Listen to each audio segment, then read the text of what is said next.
Here only on GB News, the People's Channel, Britain's news channel. Join me, Nana Akweer, for an informative, interactive news programme with a difference. It's fun. No, he didn't say that, Dave.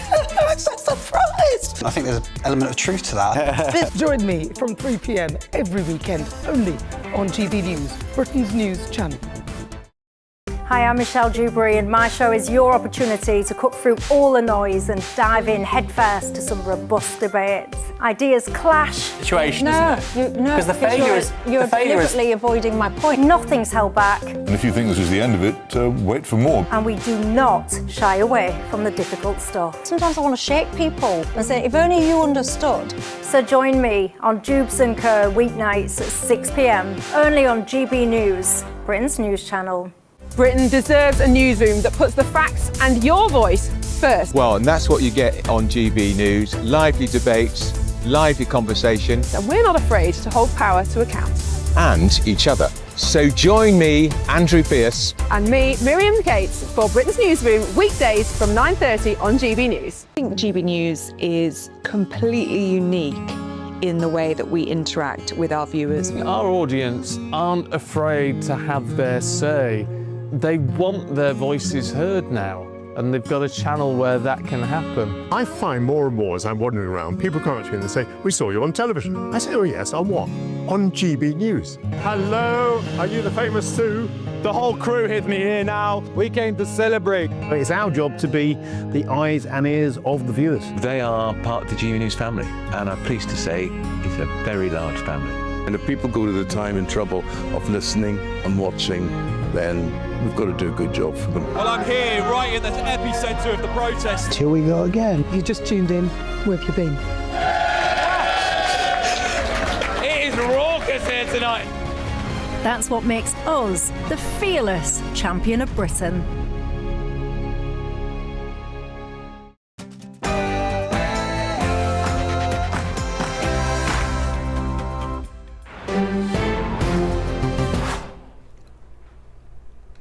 Welcome to the Late Show Live. Breaking tonight. In the last couple of hours, it's emerged that Harry and Meghan are planning to move back to Britain from the United States. And they're going to move as soon as later this month. Yes, the Duke and Duchess of Sussex are reportedly set to live in a private, non-royal residence outside of London, while their children, 7-year-old Prince Archie and 5-year-old Princess Lilibet, are enrolled to start at a British school in September.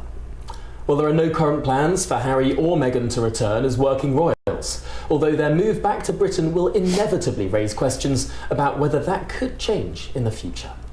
Well, the King, for his part, was reportedly informed on Sunday and is said to be pleased at the prospect of seeing more of his son and grandchildren on a regular basis. Well, with me now is the former senior gardener to King Charles, Jack Stooks. Jack, thank you very much indeed for joining us. First of all, let's talk about King Charles. Let's talk about the possibility of rapprochement, the possibility of perhaps the family being a little bit less broken than it seemed in recent years. Yeah, well, no, thank you for having me on. But, you know, this is, like, really big news, obviously, that he's suddenly coming back, and we're only just finding out about it now. And that the King only found out about it on Sunday. Now, any of the images that we've seen of the King and the Queen since then, they've both looked very happy and very at ease. So this news does appear to be quite good for the family, I do think. And, you know, trying to repair a crack in the family when they're so far away is not very easy. But to be able to have the family back in UK and actually be able for Harry and the King to see each other. And, you know, we do know that the King is still living with cancer, as has been spoken about. And Harry might have sort of thought about that and sort of thought, you know, I need to be closer to my family. I need to be closer to my father for those reasons. No, that is a really interesting point. Do you think that the King will have minded that he was told, well, just 3 days before the rest of the country? How long do you think this might have been in the planning? Well, that's what we don't know. You know, it's says that he only found out on Sunday. Well, perhaps he only found out that the final decision's been made on Sunday, but there may have been speaks before that to say that this is what they were thinking, or this is where they're hoping to be. I don't think that this has just suddenly been made, a decision's been made in 3 days, and in 3 days they've already got a school planned, they've already got a house planned, they've got everything completely in order. I mean, trying to find a house in England just to rent for any one of us it takes months of planning. This isn't just a 3-day plan. So I do think this has been ongoing. Harry probably knew about this when he came to visit his family before. We're told that this wasn't spoken about on his previous trip to Britain, but perhaps it was to certain friends and family. I don't know, but I'm sure in the coming days we'll find out a lot more.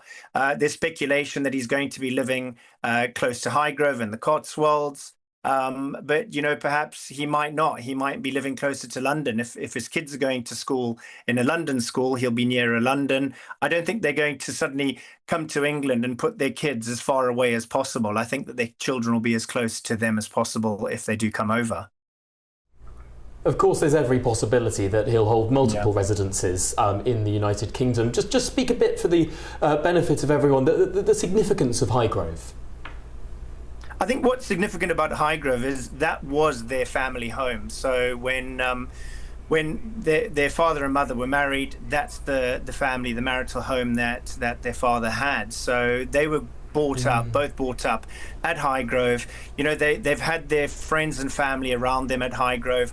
We've seen them from sort of their teenage years when I worked there, that they would be able to go to the pubs, the local pubs. They would go with their friends. They'd be left alone by local people. So it very much felt like as private as they could get an upbringing, and it was lovely for them to have that.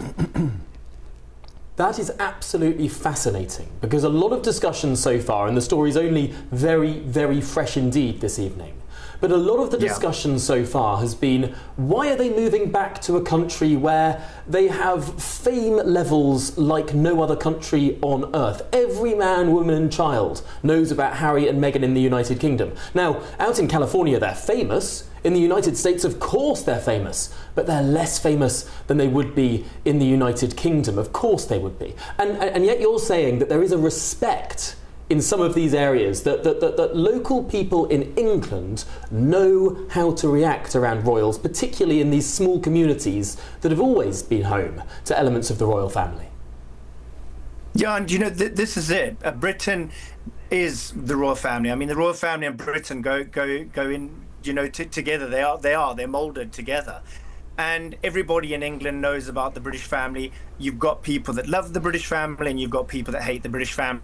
And I think, that's what makes Britain great, is that we are able to say this person's great, or I don't like this person, and to be able to have that discussion and sort of either love or hate for them. But in Tetbury, where Highgrove is, they were brought up in a environment where they were left alone. They were loved and admired and enjoyed. They enjoyed that lifestyle. They were able to play polo close by. They were able to go and have a few drinks at the pub and be left alone by the locals. And maybe that's something that Harry wants for his family. And we haven't been told that this is a permanent move, that they are moving back forevermore. We're still being told that they're going to keep their homes in various places. And we're also being told that Meghan's going to continue with her brand in America. So I do think it's going to be a come and a go type of arrangement. But I do think that Harry's probably made this decision because, perhaps he wants his children to see where he came from and how he was brought up, and sort of give them that sort of British way of life. And at the same time, being able to share the burden that the King's going through with his health. And, if in the future he can help and come back into the fold and help his brother and his father with public engagements, he will do that. I mean, we know he's such a good person when it comes to going to a charity event, just the way he is with people. He is a lovely, down-to-earth person, and he adores that interaction, and people that have that interaction from him adore him for it. So that was what we used to see from Diana. And, you know, it's a shame that we haven't been able to see that of late. It is extraordinary, actually, looking at how Prince Harry is thought of when he's off in America doing commercial activities, you know, making millions with Netflix and Spotify and all the rest of it, versus how he's received, for instance, when he went on his definitely not a royal tour of Australia recently. I mean, when he was basically behaving, to all intents and purposes, like a senior royal, visiting hospitals, waving at crowds, doing the things that he was so loved for before he left for the United States of America. I mean, there have been glimpses of that old Harry, especially in the last 12 months or so. Yeah, and you know, I think what he's maybe trying to show the family is, look, I can do this. And, you know, it's come across that what does he think he's doing? They want it out and now they suddenly want in, and who do they think they are, and why are they doing that? And they shouldn't be allowed to do this and they shouldn't be allowed to do that. But at the same time, we've got to remember that this is a family, and, you know, if he's gone away and he's made mistakes and now he's trying to say, look, I've made mistakes, but look, I'm trying to show that I want back in, you know, I love my family, I want to be near them, I want to make it right. And maybe that's what he was doing in Australia, you know, showing that he can still do this if he's allowed to sort of be given a bit of rope. Do you think he would be so bold as to perhaps show some contrition for his actions? Because ultimately this whole element of discord within the royal family, this division and this feud has been fueled by two sides talking past each other, two sides saying that they are absolutely in the right and the others are absolutely in the wrong. Can it be found within Prince Harry to, as you just intimated there, not just through actions but perhaps even in words, tell his dad he's sorry? Do you know, we don't know what happened at Highgrove. That was a very private meeting. I remember we drove past that day and I saw a cameraman outside, and I saw the cameraman. I thought, I bet you Harry's going in. Obviously, Harry didn't go in that gateway because why would he if there's a cameraman there? But he managed to see the king in private and nobody knows what was said. So, you know, that may have been a, look, I'm sorry. How can we get past this? What can I do to make things right? And, you know, we don't know. Maybe the king said, you know, you need to be here more.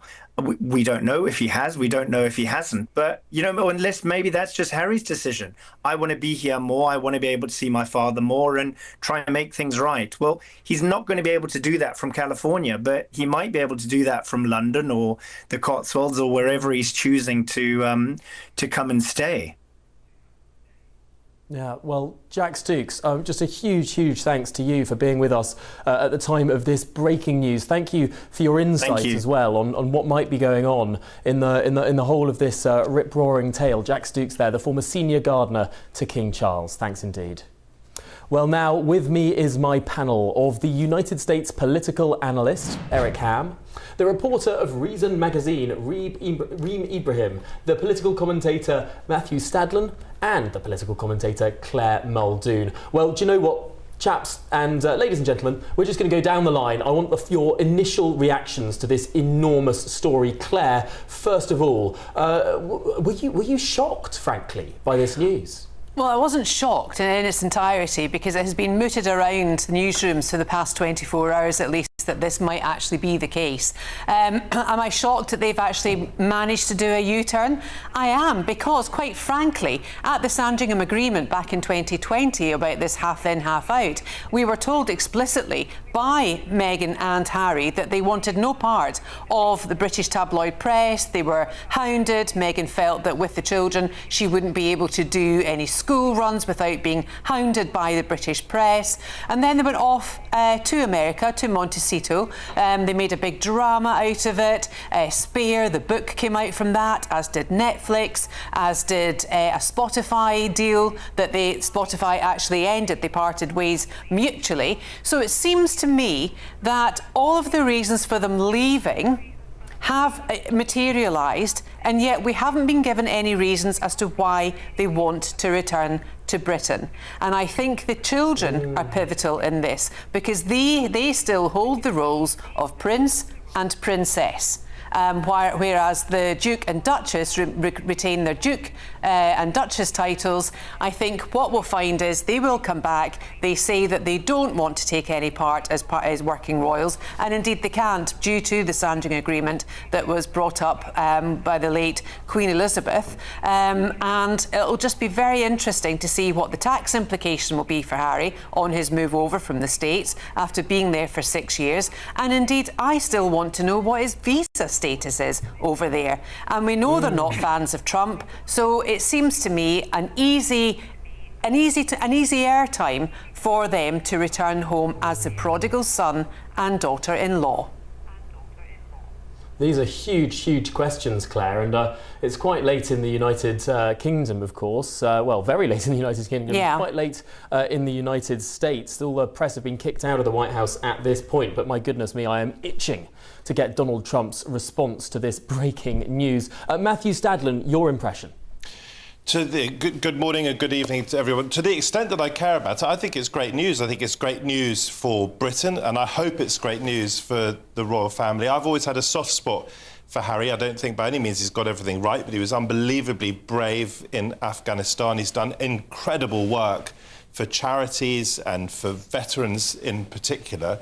I'm delighted he's coming back. My week actually has been infused with the royal family because I was in the Princess Diana Memorial Garden in Kensington Gardens with my in-laws the other day and my children, and the statue there of Princess Diana, Lady Di, and her 2 boys, which reminds me of a time when they seemed to be really good friends. It was a rather lovely relationship. Indeed, I was also pointing out to my parents-in-law the prep school that they used to go to in Notting Hill the other day. And my Uber driver, by pure coincidence, when I was returning home this morning from another TV studio, was talking about Prince Harry. I think, in a sense, he belongs in this country. He's part of our national story. I know that there's been a huge culture war fought over the falling out between him and his family. But if they can recover that relationship, I think that's really good news. To my mind, one of the key roles of the royal family these days is that I think we see, to an extent, ourselves in them, much in the way, if you think back to Greek tragedies and Shakespearean tragedies, when something big happened to a leader in those days, it kind of implicated the whole population. You could feel the aftershocks in the general populace. And I think in the royal family's humanity, we see our own strengths and weaknesses. And I would love it if those brothers could reconcile. And just one more word. When my dad died of cancer 3 years ago, I was there caring for him, changing his pads in the last weeks and months. It was an unbelievably important thing for me to be able to give back to him. And if this is partly because Harry wants to be near his father, who we know has been going through cancer over the last 2.5 years, I think that's a very understandable human emotion. Such an important point to end on there, Matthew. Thank you. We're going to turn to Reem Ibrahim now. Just your initial response. Well, I wouldn't want my kids having American accents either, if we're being honest. I mean, look, it's all well and good moving to America, the land of the free, where, you know, taxes are lower, things are better, your standard of living is much greater. But then the question does sort of go over your head, and you do think, wow, if I have kids here, they're going to be Yanks. And look, you know, them having wonderful British accents at a lovely boarding school in the United Kingdom is absolutely a goal that I admire. Well, Eric Ham, I'm sorry we've waited so long to get to the American on the panel, because I think this is a really important perspective to hear. Are the schools in America that bad that Harry and Meghan have to uproot their lives and travel across an ocean to go to a decent one? You know, we have a saying, home is where the heart is. And I do believe that it's got to be difficult, even as hard as it may have been for both Harry and Meghan to be there in everything that she experienced. He is still, at his core, you know, a Brit, and he probably would like to see his children raised there, to grow up there, to have some of the experiences that he had as a young boy and child. And I don't think we can discount that. And given the fact that he is making this move and seemingly very quickly, I think it speaks to just the pull that it is having on him Because we know with their access and how they've been ingratiated in their community in Northern California and of course in the United States, they certainly don't have to leave America. But the fact that they are, I think this is more of a choice that they are making, and I think it's also a choice that is being made by, of course, his drive to be closer to home, to be closer to family. That's important. So we've got two competing arguments here. Perhaps they're not competing, perhaps they're complementary. On the one hand, the children, their education, their rooting in life, really, well, their accents. To be clear, they're standing. This is the United States. They can find schools that will certainly be beneficial and to the standards that I believe that they would want, especially where they live. I mean, we don't have royalty in the United States, but where they live, close to it. Everyone is. Have you heard of Kim Kardashian? Sorry. Everyone is Hollywood royalty, so I'm sure they can easily find a school that would meet their needs and perhaps even exceed them. And yet, to go on, I think, a relevant tangent. A couple of months ago, I was invited to speak to the Journalism Society at Eton College. And I went along one evening and gave a talk to these incredibly bright kids at Eton. And I was actually slightly taken aback at just how few of them actually came from England. So many of these people have incredibly international families. I mean, really, really ultra international wealthy families, as most wealthy families are. And I wonder, actually, is this something unique to Harry and Meghan? Or is this actually a common thread amongst the international elite? You look at, I don't know, Saudi princes or people from the UAE. I mean, the number of Chinese students who come across to British universities as well. British education seems to have an enormous premium attached to it, that the global elite really do still hold in high esteem. Claire Muldoon, I wonder if you could speak to that. Well, I would speak to that, and I think, yes, indeed they do, Tom, you're right. But it's only certain amounts of these elite schools. We've got private schools closing it down at the moment. And if we look to where they might be going to live, it could be near Northamptonshire. There's a few good schools there, but, you know, they're not your Eton colleges or your St Paul's or your Bedales or any of the other large boarding schools or Cheltenham Ladies College. But we know that the Royals do have a reputation of obviously sending their children and their offspring to private schools, to private boarding schools, Gordonston, Eton, amongst them. And I think to get that education would be far more beneficial to the children than going to a school in the state of California, where I think they get graded on how they're feeling mentally on a day, as opposed to how they turn up and sit an actual exam. But it seems to me as well the very reasons why Meghan and Harry left the UK, it didn't really turn out to be their American dream. She wanted to be close to her mum, this, that, and the next thing. So as I said in my opener, the children are key to this, and that's why I think in part they are returning. Claire, I'm being told we have to get to our next point, but I really want to bring in Eric Ham here, because he was speaking a little bit as you were speaking about his experience of the American school system. I was just saying, I think you need to actually experience schools in the United States before somehow denigrating them as if they're not up to standard, up to par. I don't think that's the case, and we know, in fact, colleges and universities, of course, these are small kids, but we've got the best in the world. Yep. And it's not just people who are going to Britain. So if we want to make this an argument or a debate about the U.S. versus Brit, we can do that and have that conversation all night. I'm welcome to do that. My goodness me. Well, I think hold your horses on that one. We might dive onto this. Well, we've got 3 hours. We might pick this one up on a later hour of the programme, because I think we should all be sharpening our pencils for this one. Well, everyone at home, thank you so much for staying with us at this late hour in the United Kingdom. Do let me know your thoughts by visiting gbnews.com/your say. We are going to make time for your thoughts in this programme. I know that you guys really, really do appreciate getting stuck into this debate yourself. So gbnews.com/your say is the way to do that. Still ahead on The Late Show Live. I would love reconciliation with my family. If you've just tuned in or indeed live under a rock, yes, Harry and Meghan are moving back to Britain later this month. We'll be bringing you everything we know in just a short tick of the clock. This is The Late Show Live, only on GB News.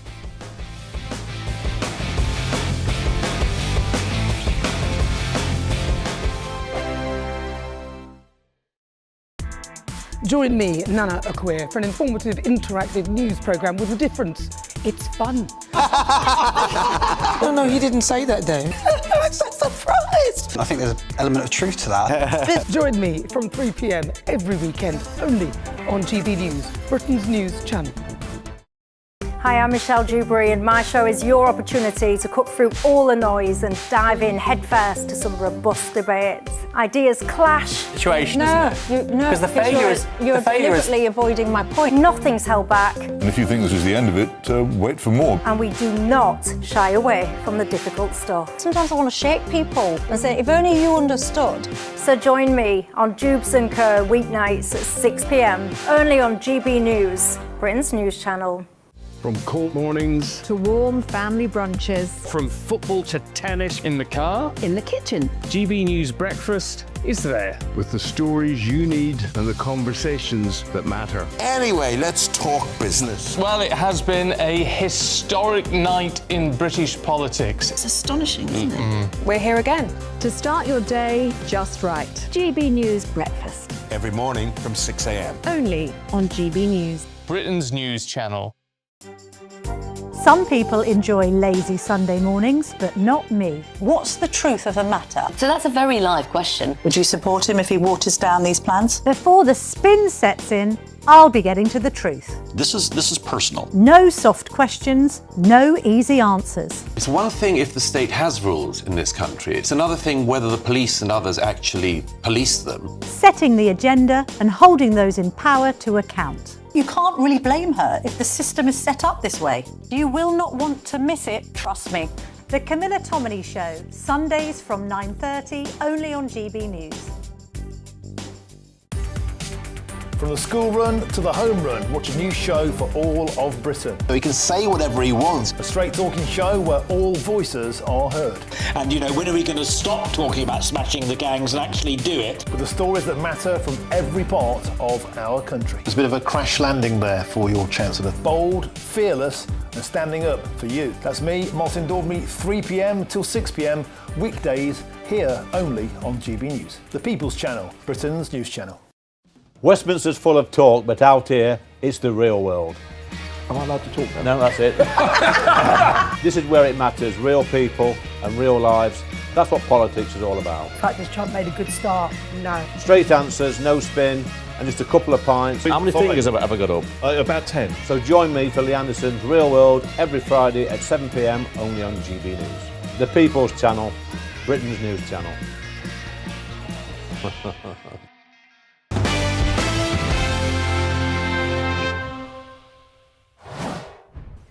Very good evening to you, or indeed is it good morning? I literally never know. Well, the breaking news in tonight.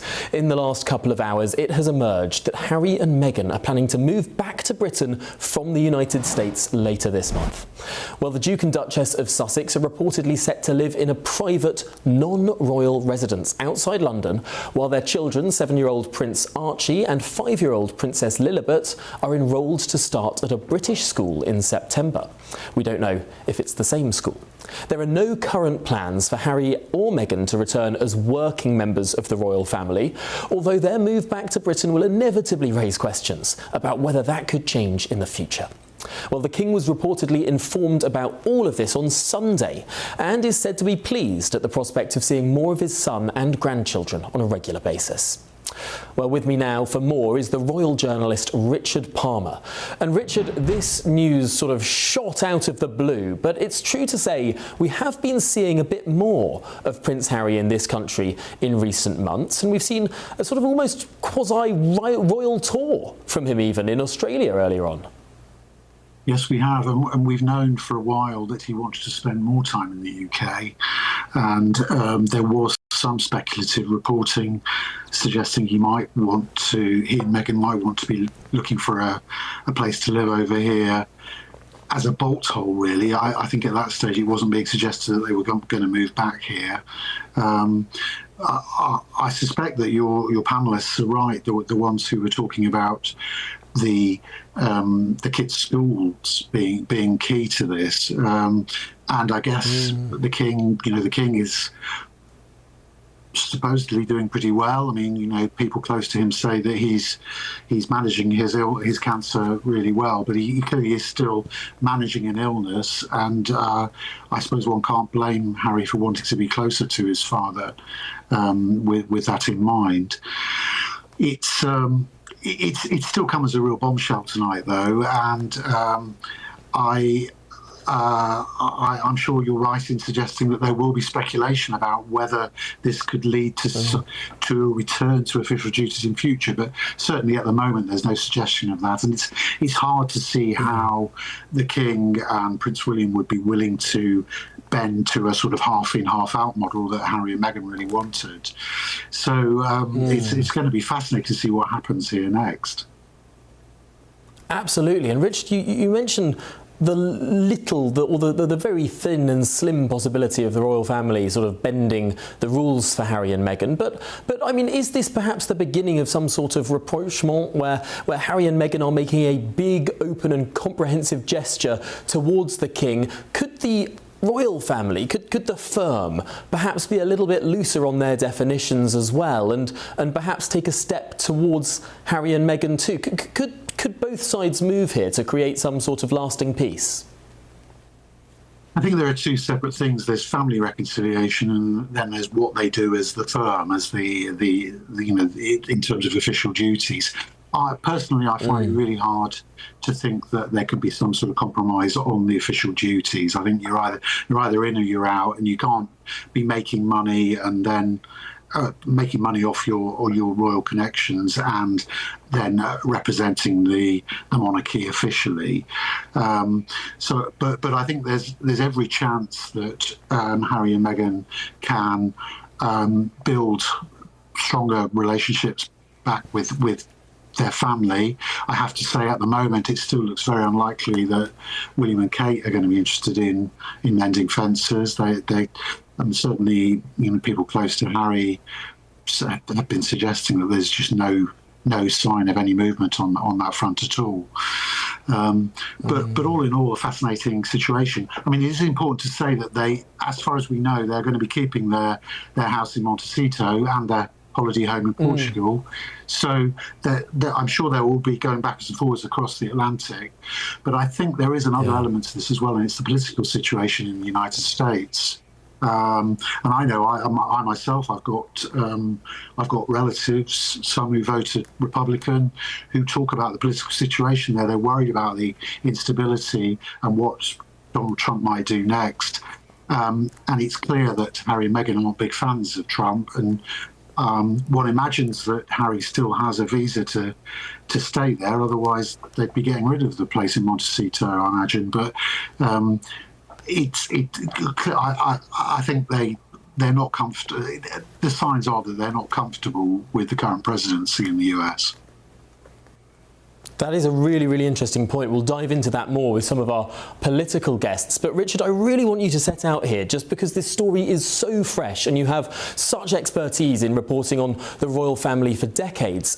What here is absolute gospel truth and what here is speculation? This story is barely 2 hours old. What is the actual hard fact that we have heard from this couple itself? Well, I think the undisputed facts are that they're moving back to the UK, or setting up home in the UK at the end of this month, that the kids are enrolled in British schools in September, that their home is not going to be a royal home, it's going to be some sort of private home. We don't know where. I mean, you know, if I was going to guess, I'd think maybe back in the Cotswolds where they lived before, but who knows? And that they will not be undertaking official duties. They will be carrying on with their commercial work. And being back here will allow the couple to see, and their children to see the King more, and also allow Harry to focus much more on his UK charities that he's kept in the 6 years since he left for the US. No, that is a really, really important point. So those UK charities, you'll know far better than I. The Invictus Games, clearly a hugely important thing for Harry. What else are those charities that he wants to work more with? Well, there's Scotty's Little Soldiers, a charity for children of armed forces personnel who died, and there's the Well Child. I mean, the main reason that we knew he was coming back in September for the Well Child Awards.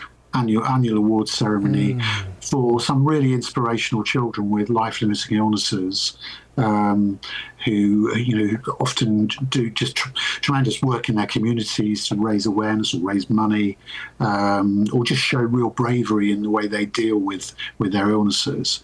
I think those are the main ones.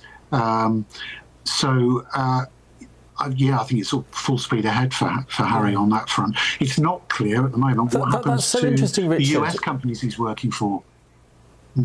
Yeah. Sorry, I was about to ask about that. Sorry, I know there's a delay on the line, and that's sometimes we talk past one another. But ultimately, I did want to ask you about this. How much of what Harry is doing will be commercial versus this sort of stuff that we can see on screen now, when he's, talking to desperately ill children, when he's working for the families of service personnel who have died in service, when he's doing this stuff that actually, frankly, we could forgive anyone for thinking he is a senior working member of the royal family when he does his charity work. I mean, what's the balance likely to be? Well, I know that the charity work is really what he puts his heart and soul into. And the other stuff is just about earning some money, I think. I mean, the impression I've always been given is that he and Meghan are not short of a bob or two, that there's been lots of speculation that they're in financial trouble because of their deal with Netflix and Spotify earlier on. Collapsing. I mean, they've still got work with Netflix. I think. Well, my understanding is that has been overplayed and that they're fine financially. But of course, they have got this court case, or he's got this court case hanging over him with the publishers of the Daily Mail, and it may well be that he's going to have to fork out a huge sum of money to pay for the legal costs of that case. At the moment, he's got insurance, as the other people who took action against the Mail Group have, and they believe that they're fully covered with the insurance, but that doesn't cover the entire bills, and it looks, I think the lawyers for the Mail Group have been trying to get them to pay the difference. On Friday, we'll hear the outcome of that. 2 p.m. on Friday, there's a ruling due to be handed down by the judge, and maybe I'm speculating that maybe the financial fallout from all of that is partly played to their decision. It's difficult to know at the moment. I'm sure more will come out in the next few days on their reasoning for doing this now. Well, Richard Palmer, I really do thank you for being up at this late hour for us, talking through this enormous breaking story that has such profound consequence for both sides of the Atlantic. Thank you indeed, royal journalist Richard Palmer. Thank you. Well, up next on The Late Show Live.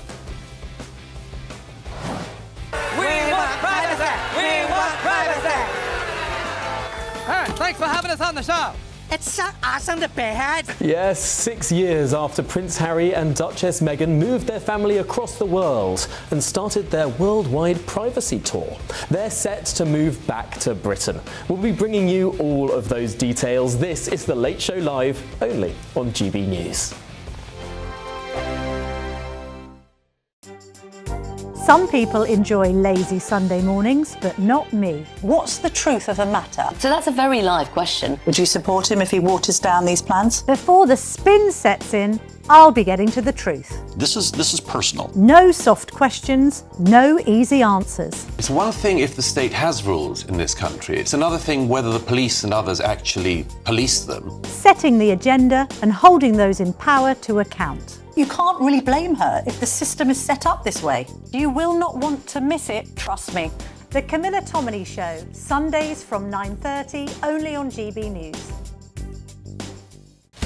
Breaking news, live updates, stories that matter. From the heart of the GB newsroom to every corner of Britain, with our team of dedicated journalists across the UK. GB News bulletins are there to deliver the latest news that matters to you. Bulletins on GB News, the People's Channel, Britain's news channel. Hi, I'm Michelle Dewberry, and my show is your opportunity to cut through all the noise and dive in headfirst to some robust debates. Ideas clash. Situation, isn't it? Because the failure is you're deliberately avoiding my point. Nothing's held back. And if you think this is the end of it, wait for more. And we do not shy away from the difficult stuff. Sometimes I want to shake people and say, if only you understood. So join me on Jubes & Co. weeknights at 6 p.m, only on GB News, Britain's news channel. Britain is not just a geographical expression. We are a people bound together by history and culture that are distinctively British. Join me to celebrate our music, theatre, artworks and literature, which we can explore and enjoy together. Everybody's welcome. Sunday with Michael Portillo. Every Sunday at 11 a.m. on GB News, the People's Channel, Britain's news channel. I've been in Westminster for a long time, but I know that though power may be here, its effect on people's lives is across the whole of the country. We may be where rules are made, but it's where they're implemented that matters. Join me, Jacob Rees-Mogg, for forthright and frank discussion on where Britain has come from, where it's going, and where it will end up. That's State of the Nation, Monday to Thursday, 8 to 9 o'clock. Vox Populi, Vox Dei. From the school run to the home run, watch a new show for all of Britain. He can say whatever he wants. A straight talking show where all voices are heard. And when are we going to stop talking about smashing the gangs and actually do it? With the stories that matter from every part of our country. There's a bit of a crash landing there for your Chancellor. Bold, fearless and standing up for you. That's me, Martin Daubney, 3 p.m. till 6 p.m, weekdays, here only on GB News. The People's Channel, Britain's news channel.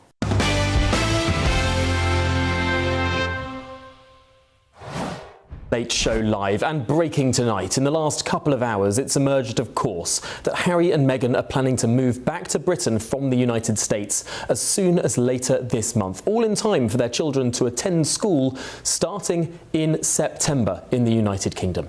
Well, the Duke and Duchess of Sussex are reportedly set to live in a private, non-royal residence outside of London. And of course, as I just mentioned, their children, 7-year-old Prince Archie and 5-year-old Princess Lilibet, they are already enrolled to start in a British school in September. Well, there are no current plans for Harry or Meghan to return as working royals, although their move back to Britain will inevitably raise questions about whether that could change in the future. The King was reportedly informed on Sunday of this move and is said to be pleased at the prospect of seeing more of his son and grandchildren on a regular basis. Well, with me now is royal commentator Helena Shard. Helena, thank you so much for being up at this late hour for us. This is an enormous story. Frankly, we removed every other story we were doing in this hour because there is so much to say. What are your initial impressions? Were you expecting this?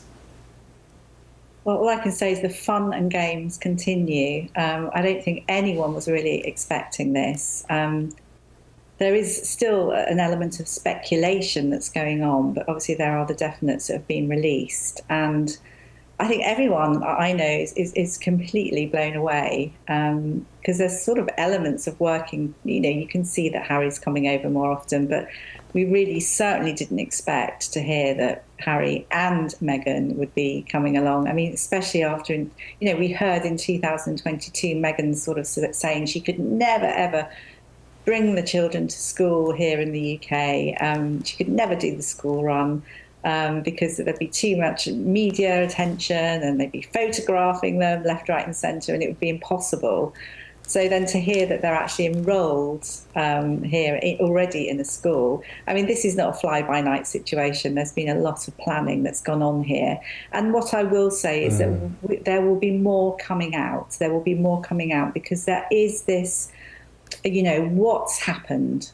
What's happened? What is the exact reason that's going on here?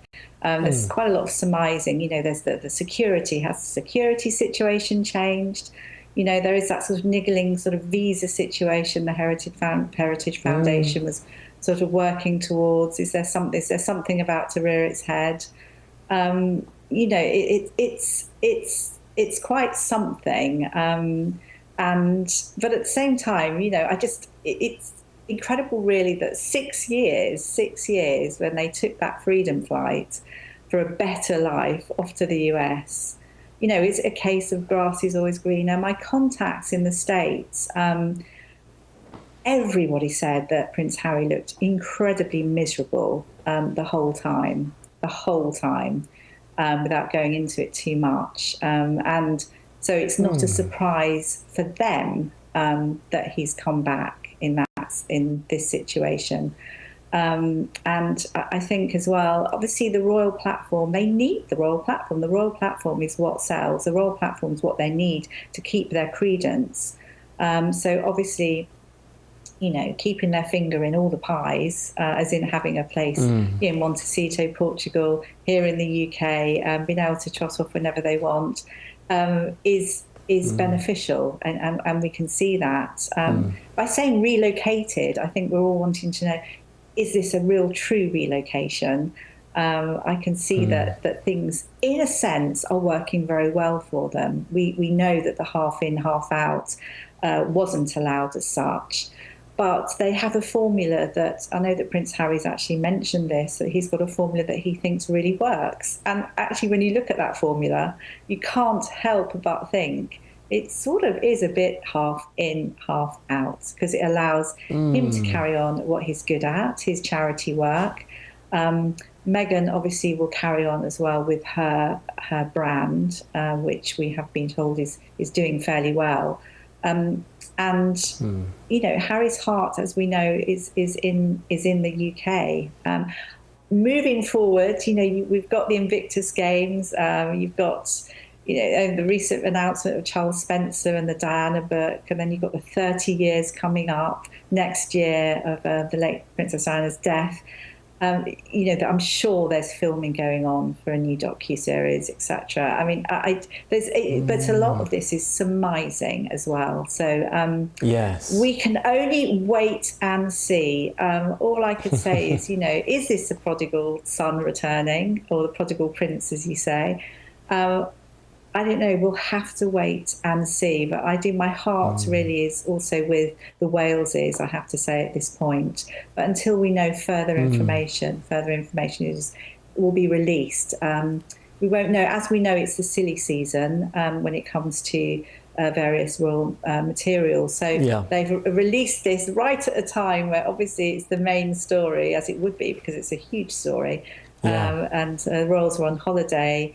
And I think, we'll wait to see what's been released next. But I've been told certain things, but they haven't been completely signed off. So I would hate to start talking about them now. But what a case. I think we're all pretty blown away. It's something that's in a way wasn't expected. Yes, we knew that they would come backwards and forwards in a sense, or Harry, to do with the charity work. But I can only think, what has happened for this to take place. We'll wait to hear. Certainly huge questions being asked tonight. Yes. It's almost like we've got more questions than answers. This will be a story that does roll on and on. But Helen Nashad, thanks indeed for joining us. Royal commentator, really appreciate your time this evening. Or is it this morning? I really don't know. Well, up next, we're going to be showing you tomorrow's front pages. And there's one story dominating them all. Yes, Harry and Meghan are set to return to Britain. I'll be getting the thoughts of my feisty panel next. This is The Late Show Live, only on GB News. Breaking news, live updates, stories that matter. From the heart of the GB newsroom to every corner of Britain, with our team of dedicated journalists across the UK. GB News bulletins are there to deliver the latest news that matters to you. Bulletins on GB News, the People's Channel, Britain's news channel. From court mornings to warm family brunches. From football to tennis in the car. In the kitchen. GB News Breakfast is there. With the stories you need and the conversations that matter. Anyway, let's talk business. Well, it has been a historic night in British politics. It's astonishing, isn't it? We're here again. To start your day just right. GB News Breakfast. Every morning from 6 a.m. Only on GB News. Britain's news channel. Westminster's full of talk, but out here, it's the real world. Am I allowed to talk now? No, that's it. This is where it matters, real people and real lives. That's what politics is all about. The fact that Trump made a good start, no. Straight answers, no spin, and just a couple of pints. How many fingers have I got up? About 10. So join me for Lee Anderson's Real World every Friday at 7 p.m. only on GB News. The People's Channel, Britain's news channel. At GB News, we love to hear from you, our loyal community. So drop us a line at gbnews.com/yoursay. There you can talk to each other and also to the presenters live on air. gbnews.com/yoursay, because GB News is your channel, Britain's news channel. Join me, Nana Akweer, for an informative, interactive news programme with a difference. It's fun. No, he didn't say that, Dave. I'm so surprised. I think there's an element of truth to that. Join me from 3 p.m. every weekend, only on GB News, Britain's news channel. You want to know what's really going on in the corridors of power? Labour don't know what to do with you half the time, and that makes you quite lethal in the chamber. Get behind the headlines with Chopper's Political Podcast. Join me, Christopher Hope, as I sit down with the great and the good of British politics. We'll see where this ruling takes us. These are the stories shaping our nation. Chopper's Political Podcast, available now on all platforms. Listen in and stay ahead. Hi, I'm Michelle Dewberry, and my show is your opportunity to cut through all the noise and dive in headfirst to some robust debates. Ideas clash. Situation, isn't it? Because the failure is you're deliberately avoiding my point. Nothing's held back. And if you think this is the end of it, wait for more. And we do not shy away from the difficult stuff. Sometimes I want to shake people and say, if only you understood. So join me on Jubes & Kerr weeknights at 6 p.m. only on GB News, Britain's news channel.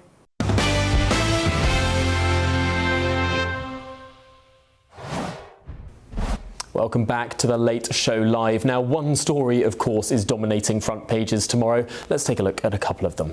The Sun, the newspaper that broke the Megxit story, 6 years ago. Yes, they now have Harry and Meg coming home. I guess it's hard to make a portmanteau out of all of those words. Well, to the Telegraph as well uses those same words, coming home. The Telegraph says Harry's coming home.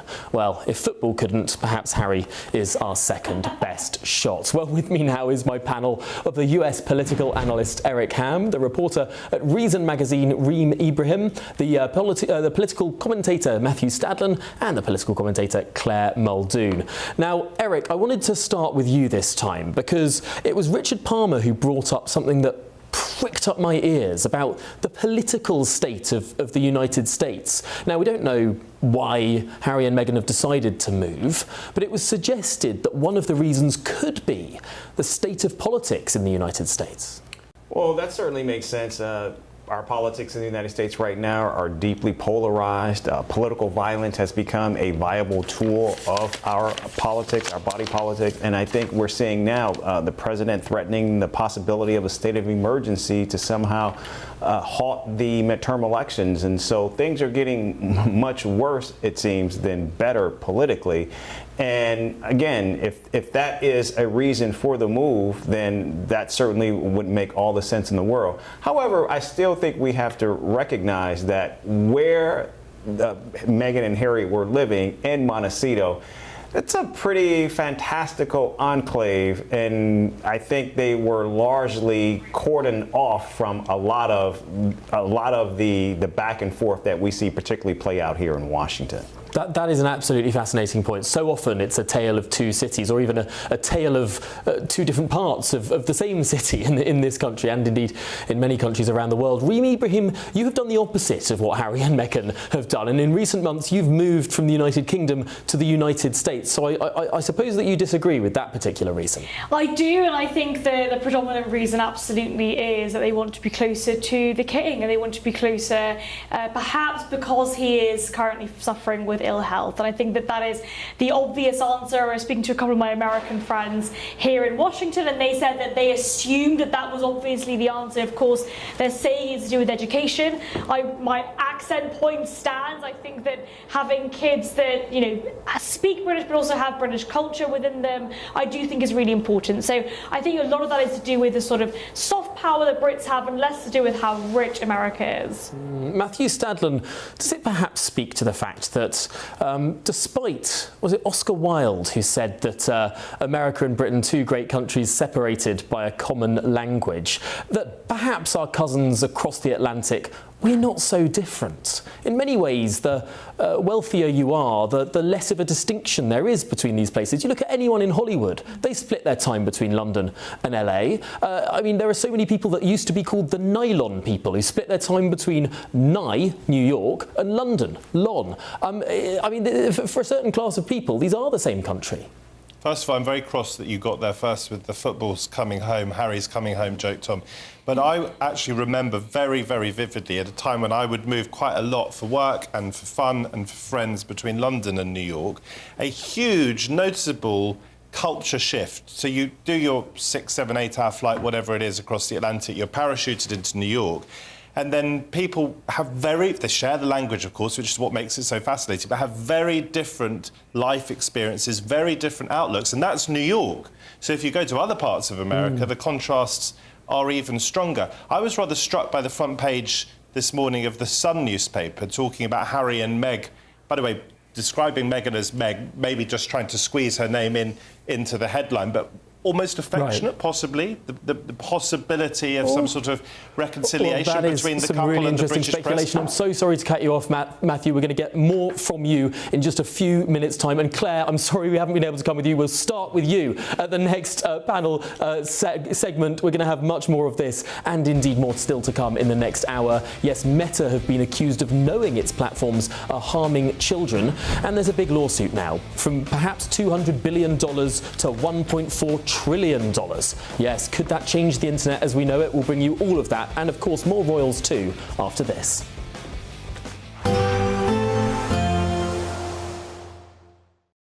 Today, clouds overhead, total zen within. Boxed Solar sponsors the weather on GB News.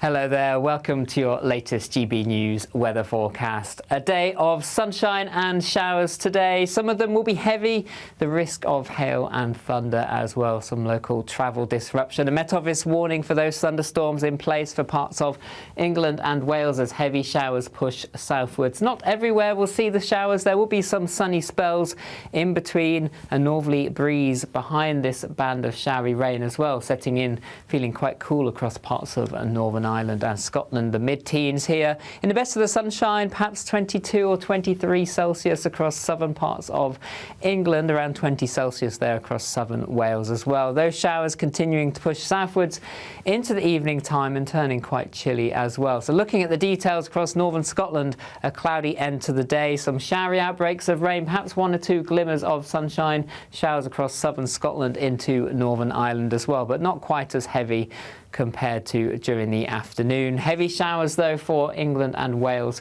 to end the day, and some rumbles of thunder still possible as well. Temperatures around 18 Celsius there around 7 or 8 p.m. However, those showers should start to fade away as we head through the latter part of the day into the early hours. Still some coastal showers, but inland we'll see plenty of clear skies developing, and that will allow for quite a chilly night. Temperatures, towns and cities just about holding in double figures, but in the country countryside, 5 or 6 degrees in 1 or 2 spots. But it does mean there'll be more sunny spells around tomorrow morning, but some showers around coastal areas. 1 or 2 of these could be heavy at times too, and they may just develop a little further inland as we move through into the afternoon. But that northerly breeze remains, so temperatures around, if not a little below average for the time of year. We haven't seen that for quite some time. Highs around 21 or 22 Celsius towards southern England. Elsewhere, the mid to high teens. See you soon. Today, clouds overhead. Total zen within. Box Solar sponsors the weather on GB News. Join me, Nana Akweer, for an informative, interactive news programme with a difference. It's fun. No, he didn't say that, Dave. I'm so surprised. I think there's an element of truth to that. Join me from 3 p.m. every weekend, only on GB News, Britain's news channel. Britain is not just a geographical expression. We are a people bound together by history and culture that are distinctively British. Join me to celebrate our music, theatre, artworks and literature, which we can explore and enjoy together. Everybody's welcome. Sunday with Michael Portillo. Every Sunday at 11 a.m. on GB News, the People's Channel, Britain's news channel. At GB News, we love to hear from you, our loyal community. So drop us a line at gbnews.com/yoursay. There you can talk to each other and also to the presenters live on air. gbnews.com/yoursay, because GB News is your channel, Britain's news channel. Some people enjoy lazy Sunday mornings, but not me. What's the truth of the matter? So that's a very live question. Would you support him if he waters down these plans? Before the spin sets in, I'll be getting to the truth. This is personal. No soft questions, no easy answers. It's one thing if the state has rules in this country. It's another thing whether the police and others actually police them. Setting the agenda and holding those in power to account. You can't really blame her if the system is set up this way. You will not want to miss it, trust me. The Camilla Tominey Show, Sundays from 9:30, only on GB News. From the school run to the home run, watch a new show for all of Britain. He can say whatever he wants. A straight talking show where all voices are heard. And when are we going to stop talking about smashing the gangs and actually do it? With the stories that matter from every part of our country. There's a bit of a crash landing there for your Chancellor. Bold, fearless and standing up for you. That's me, Martin Daubney, 3 p.m. till 6 p.m, weekdays, here only on GB News. The People's Channel, Britain's news channel. Westminster's full of talk, but out here, it's the real world. Am I allowed to talk now? No, that's it. This is where it matters, real people and real lives. That's what politics is all about. The fact that Trump made a good start, no. Straight answers, no spin, and just a couple of pints. How many fingers have I got up? About 10. So join me for Lee Anderson's Real World every Friday at 7 p.m, only on GB News. The People's Channel, Britain's news channel.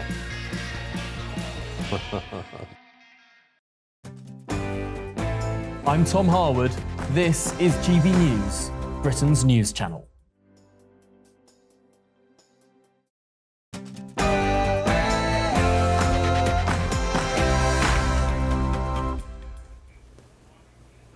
This is the Late Show Live, and breaking tonight, a story made for this transatlantic programme. Yes, Harry and Meghan are relocating to Britain and are set to make the move later this month, with Archie and Lilibet reportedly enrolled in a British school from September. Also on the show tonight, it's all about the resurrection of Jesus Christ. That is the origin of this, and indeed, it is our Judeo-Christian culture that underpins everything in our country. Well, the former Archbishop of Canterbury has blasted Nigel Farage, accusing Reform UK and its leader of using Britain's Christianity to channel anti-Muslim feeling. Also, I don't know how they live with themselves. They have children. They don't allow their children to be on social media. I don't know how Mark Zuckerberg can live with himself knowing that his hands are bloody. Meta, the parent company of both Facebook and Instagram, has been accused of knowing its platforms were harming children and failing to act. There's now a multi-billion-dollar lawsuit. Plus, obviously no one knows what's in them and like what they're going to do to you, so I just think it's better that they're getting back. Are we set for even more restrictions on vaping from this new Labour government? Or is it new? It's about 2 years old now. Well, experts are egging them on, saying it should not be seen as a harmless part of growing up. We'll have that debate. Well, I'm Tom Harwood, and this is The Late Show Live.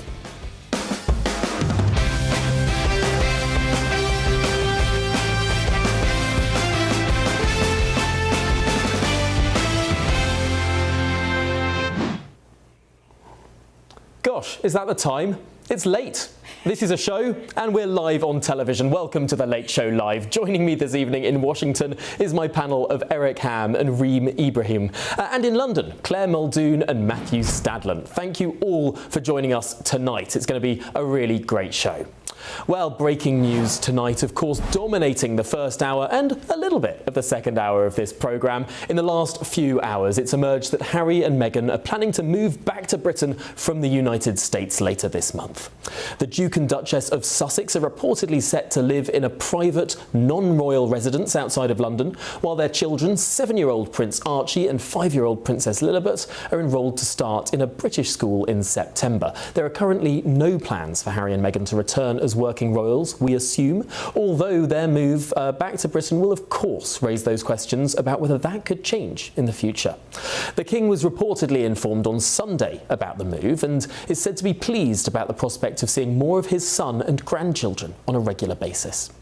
Well, with me now is the royal commentator Kinsey Schofield, because Kinsey, this is huge transatlantic news. Ultimately, a lot of people will be asking those questions. Does this mean that we're going to be seeing a lot more of the old Harry?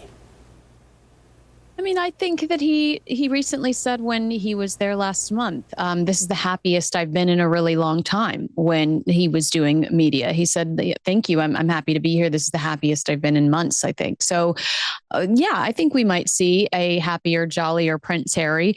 But certainly when royal reporters like myself were reporting that we were hearing that he was unhappy here in the States months and years ago, Meghan would try to counter that on social media with like a video of him surfing or something to that effect, or a carousel of, chic California cool, to say, no, everything's fine.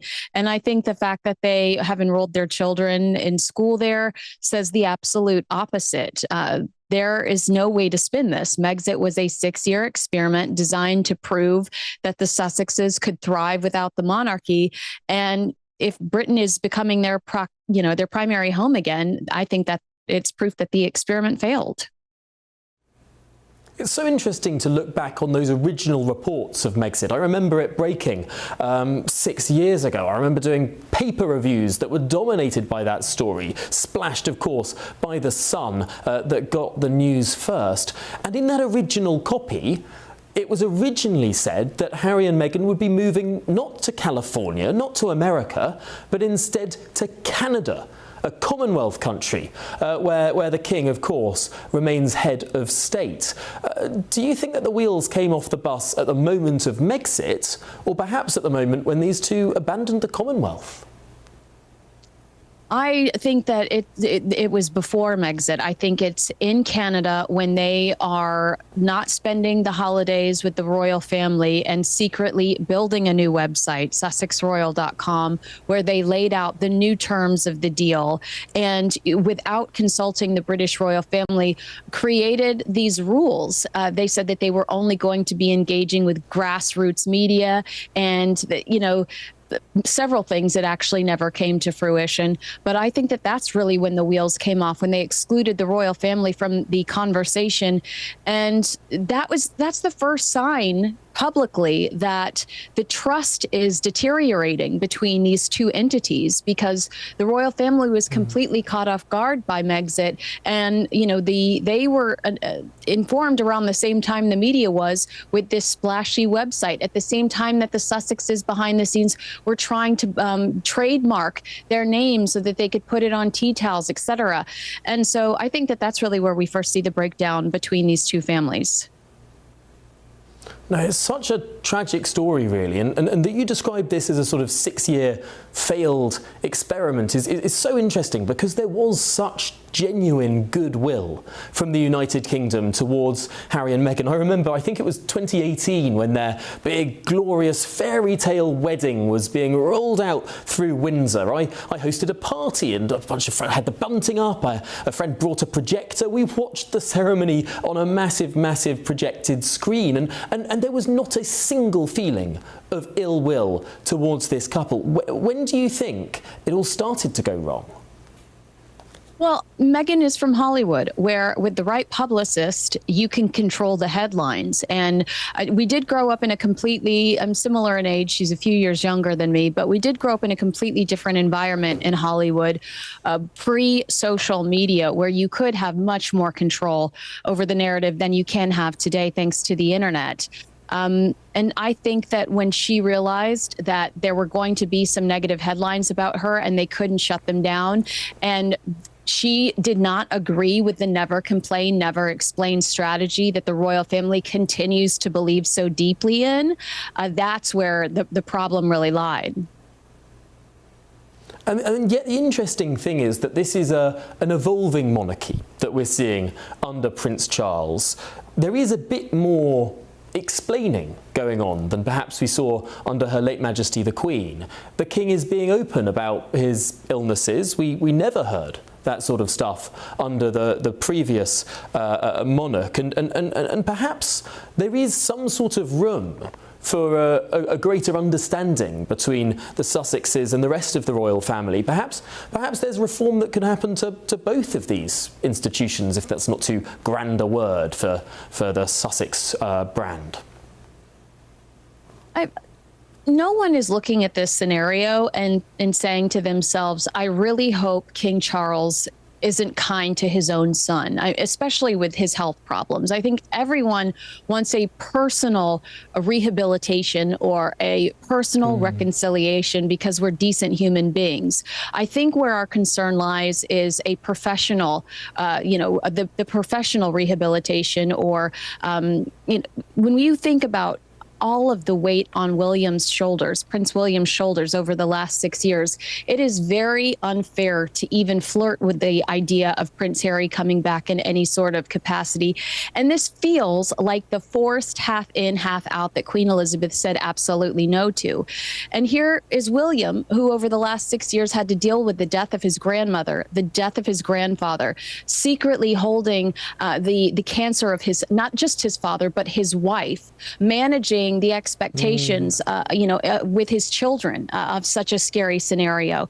When you think about him having to deal with that alone, with the help of his wife, but she's also got cancer at the time, it just feels so unfair that he would have to inherit this problem. So yes, on a personal level, we all want a reconciliation, but on a professional level, I think a lot of people that have watched this all unfold are concerned that this might be Harry kicking down the door and trying to force his way, which is the half in, half out that Queen Elizabeth said no to.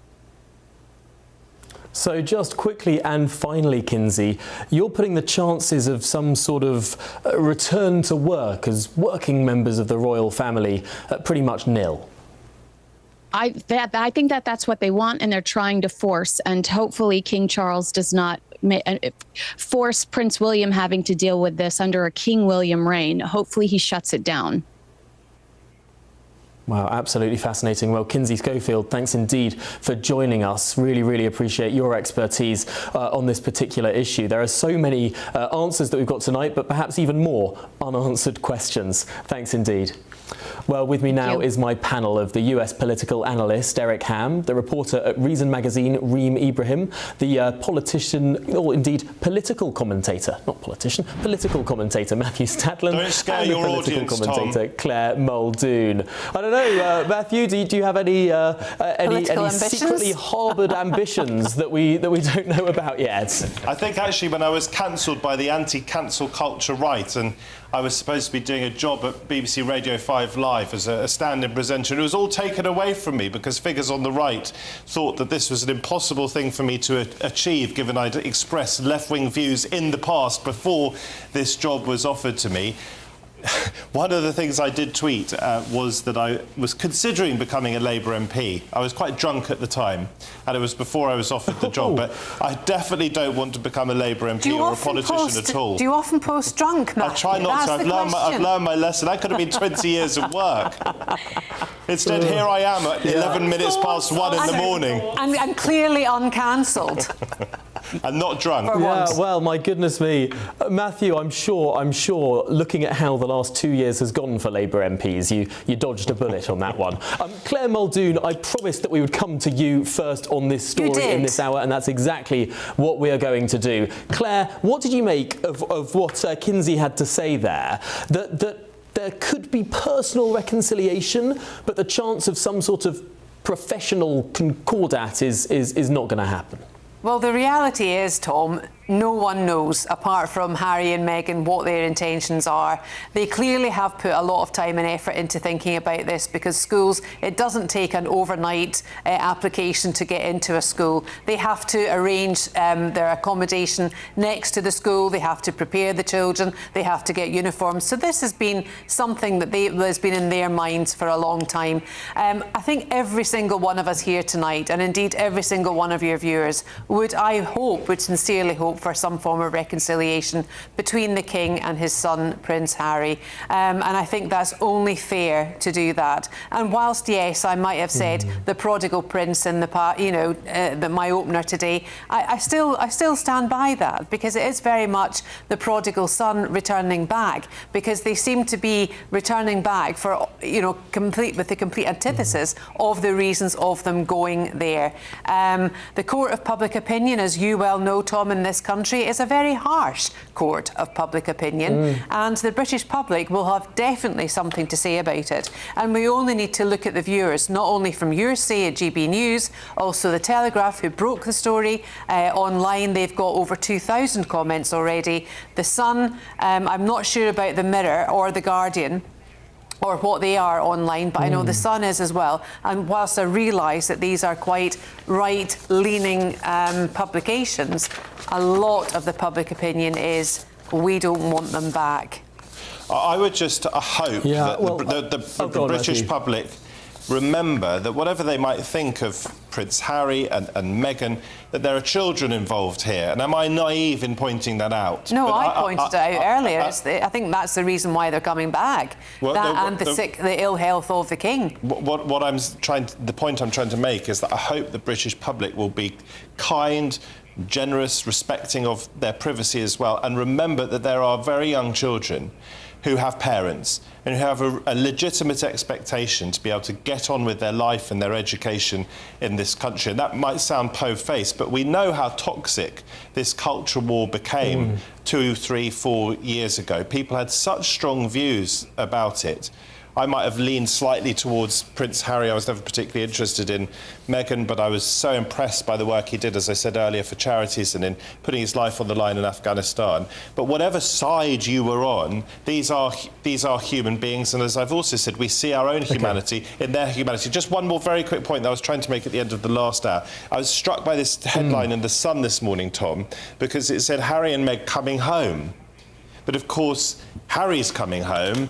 Meghan might not see it as home in the same way. She wasn't brought up here. It may become her home. But that's interesting, because this is a story, I say about we see ourselves in the royals. There are so many couples in this country and all around the world where one half is from one country, another half is for another country, and where you end up living is sometimes a really difficult and complex decision. I know of one couple in America, an American wife and an English husband, who are coming back to live here, partly because of their fears about security in American schools. So these are really difficult issues that couples wrestle with. OK, well, I could see Reem Ibrahim itching to get in there. Reem, what do you want to say? Well, I absolutely do respect what Matthew is saying about them having children. And, you know, children are a really important part of their lives, of course, as parents. But I don't think that that means that we can't criticise them as public figures. You know, otherwise it would mean that every single person that is a parent is just completely sort of off limits when it comes to public criticism. Harry and Meghan have, of course, gone through the entirety of the last few years attempting to tell everybody that they want their privacy, and yet at the same time shoving all of their lives and all of their public imagery in the public's eye. They published books, they had Netflix documentaries, Meghan with Love Netflix cooking show, which was a fake kitchen with fake friends. I mean, look, I don't pretend to, I always say I don't care about Harry and Meghan, and every time I talk about it I seem to really care about it, and I think that's how all the British public feel. You almost feel as though, you know, they're so irrelevant, who cares what you think about them, but actually when it does come down to it, it is really annoying to have a couple of people say that they do not want to be in the public light and yet constantly air their dirty laundry in public. I find it frustrating.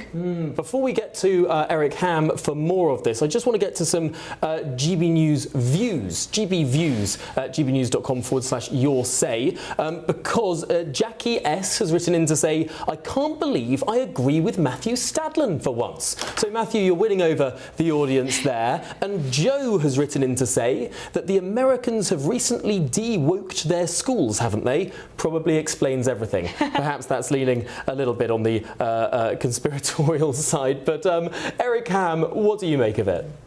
You know, I think this is a very interesting moment that they're doing this, because we know that there was certainly issues they had, particularly with the British press and the tabloids. And then, of course, just recently, we see the death of Professor Jason Arde who was at Cambridge. And of course, all that he had to go through from a very savage press. And now it seems as though they're going back into that firestorm. And I wonder if it will be different. I know Matthew was talking about the humanity of them, and, you know, will the press actually see that? Or do they see this as another entity that they can try to tear down, which we know they're so eloquent at doing? It's very easy to blame the press with everything that goes on. And look, the Jason Arde's potential suicide, we don't know what actually went on. It was incredibly tragic and sad. But that doesn't mean that the journalists that were involved were not just doing their jobs. And I think the same is the case with Harry and Meghan.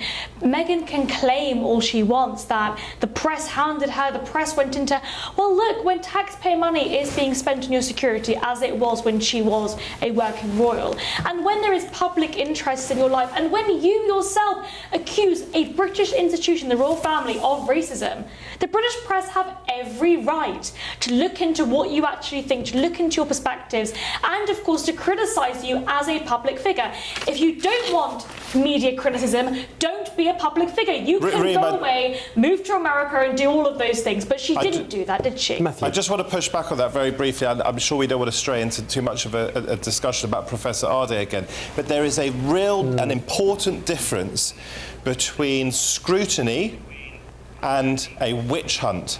And I'm afraid what we saw with Professor Arde, both online and in some of the mainstream media, spilled into a vicious witch hunt.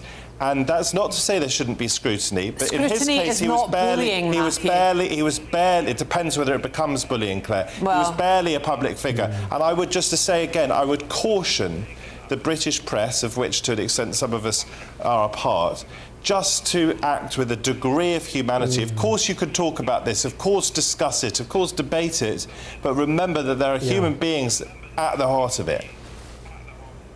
I wonder, and I don't want this to become a discussion about Jason Arde, but I'll just posit this thought. I think that perhaps the most hurtful article towards Arde would have been the one that appeared in The Guardian. Not any of the one that appeared in the right-leaning press, because you can dismiss that as, you know, oh, it's the right-wing tribe, they're doing their bile, they're doing their smearing. perhaps the most hurtful one was the rigorous journalism that did appear in The Guardian, where they followed up sources and did expose a number of pretty galling lies. This was not meant for any of you to try to absolve the press. What I was saying was that basically we do have a press that does go after red meat, and we know Prince Harry and Meghan were that, and we saw that play out with them. We saw it play out with Arde, and now that they are returning home, the question that I would be asking is, will we see something different in terms of the coverage of these two individuals? That's a really important question, and we will have some time in the next hour to try and dissect some more of that, particularly in the context of the recent court case where Harry took on the publisher of the Daily Mail newspapers. There's a quote in the aftermath of that judgment that I really want to bring to you, but we will have to save that for the next hour. Still ahead on The Late Show Live. It's all about the resurrection of Jesus Christ. That is the origin of this, and indeed, it is our Judeo-Christian culture that underpins everything. Breaking tonight, the former Archbishop of Canterbury has accused the Reform Party leader of using Britain's Christianity to channel anti-Muslim feeling. Well, this is The Late Show Live, only on GB News.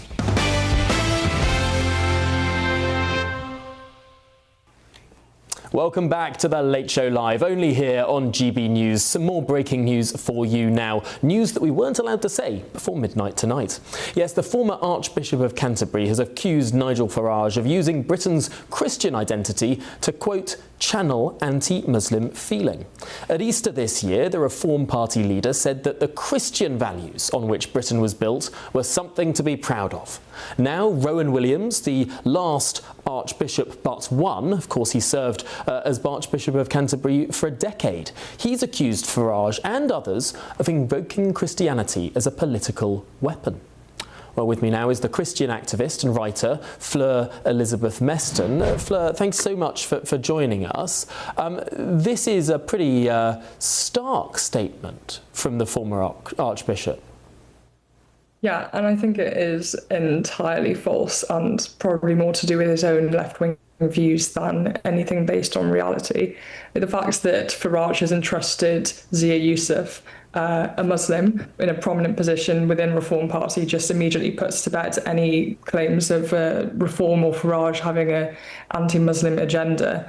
I think it's mischief-making, it's divisive, and he just needs to stop repeating these claims. It's wrong.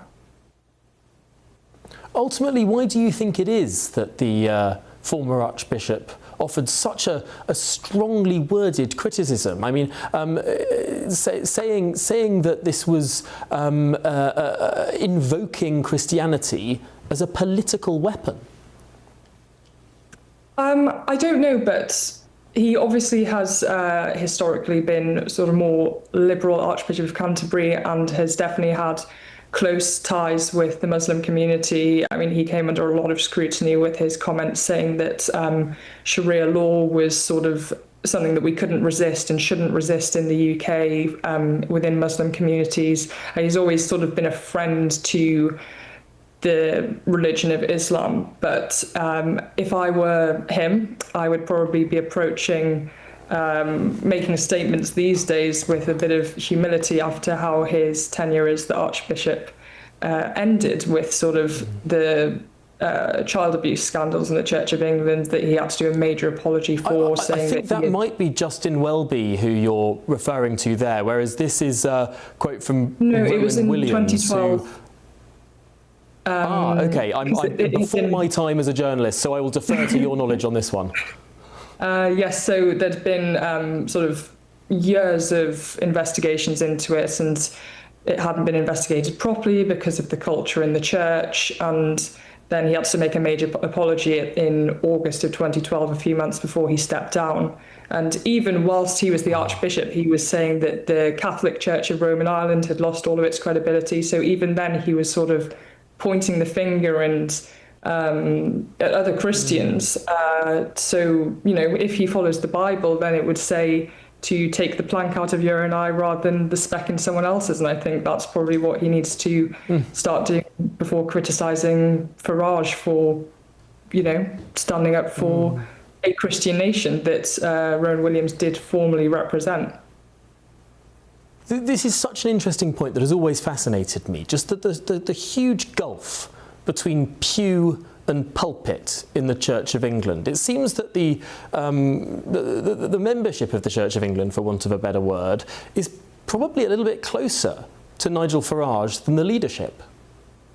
Well, this is the thing, and Elizabeth I had the wisdom to say that we shouldn't try and make windows into men's souls, which I think perhaps that is also a path that Rowan Williams should take.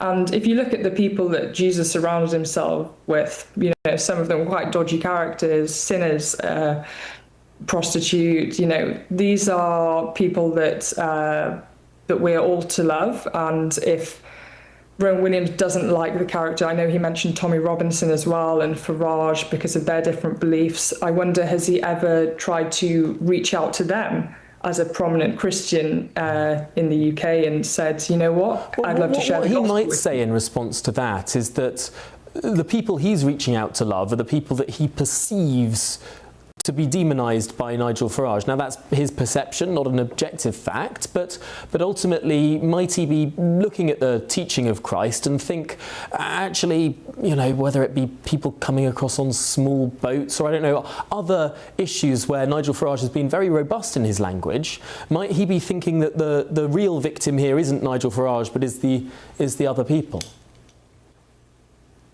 That could be where he's coming from. Obviously, politics and religion can be quite intertwined, especially when you look at sort of the Methodist Church is very left-leaning, and then internationally we've got the very conservative American evangelical churches, wildly different, going from the same book, the same teachings, but coming to different conclusions. But I do think that the judgment is not his to give. And to be sort of casting What fascinates me actually in this conversation is just how many of the stories that are involved in the Bible are also in the Quran. I mean, whether it's Sodom and Gomorrah or Noah's Ark, I mean, the Cain and Abel. I mean, I think all of these stories appear in both books. It's quite strange actually how bitter the divisions seem to be between these Abrahamic faiths that do sort of share the same origin point. They do, but it's sort of explained in the Bible why they came to happen. But yes, at the very start, they were all the same, following the same God.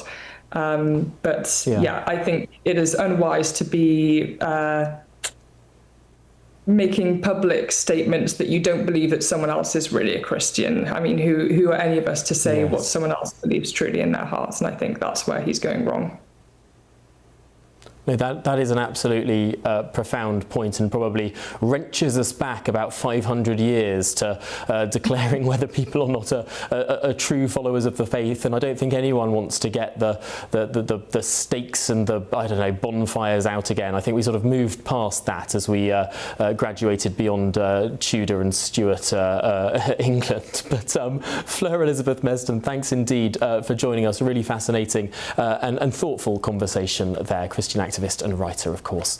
Well, with me is now my panel, the US political analyst Eric Ham, the reporter at Reason magazine Reem Ibrahim, the political commentator Matthew Stadlen, and the broadcaster Claire Muldoon. Eric, I'm going to start with you here, because religion in America seems to be much more right-wing coded than the Church of England in the United Kingdom. I don't know if I would go that far. I think in the United States, much like the freedom to engage in your politics, you have a freedom to engage in what type of religion that benefits you. And of course, in the United States, there is the separation of church and state, and it's always been that way.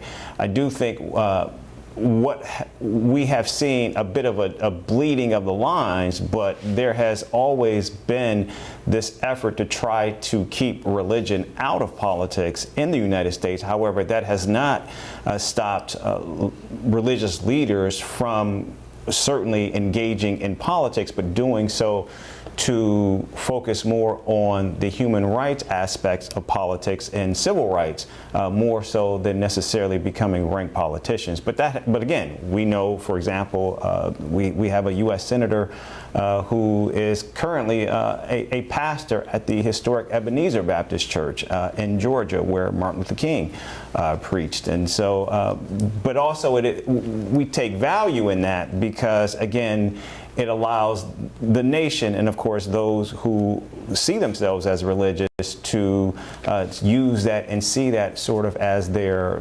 moral compass in terms of where they should go and how they should comport themselves, both in terms of the faith that they follow as well as in their politics. Of course, the founders of the United States of America had strict separation between church and state, whereas in the United Kingdom there is literally a state religion, the head of state of which is the Supreme Governor.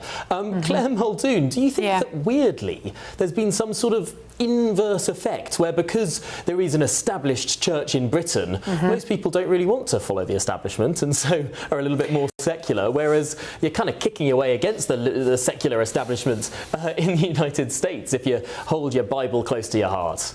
Yeah, well, I think fundamentally what we need to think about here is Rowan Williams is obviously the ex-head of the Church of England, but what Nigel Farage was actually doing was underpinning and telling everybody in a speech that the Christian values, Judeo-Christian values, do indeed underpin the whole of the British state.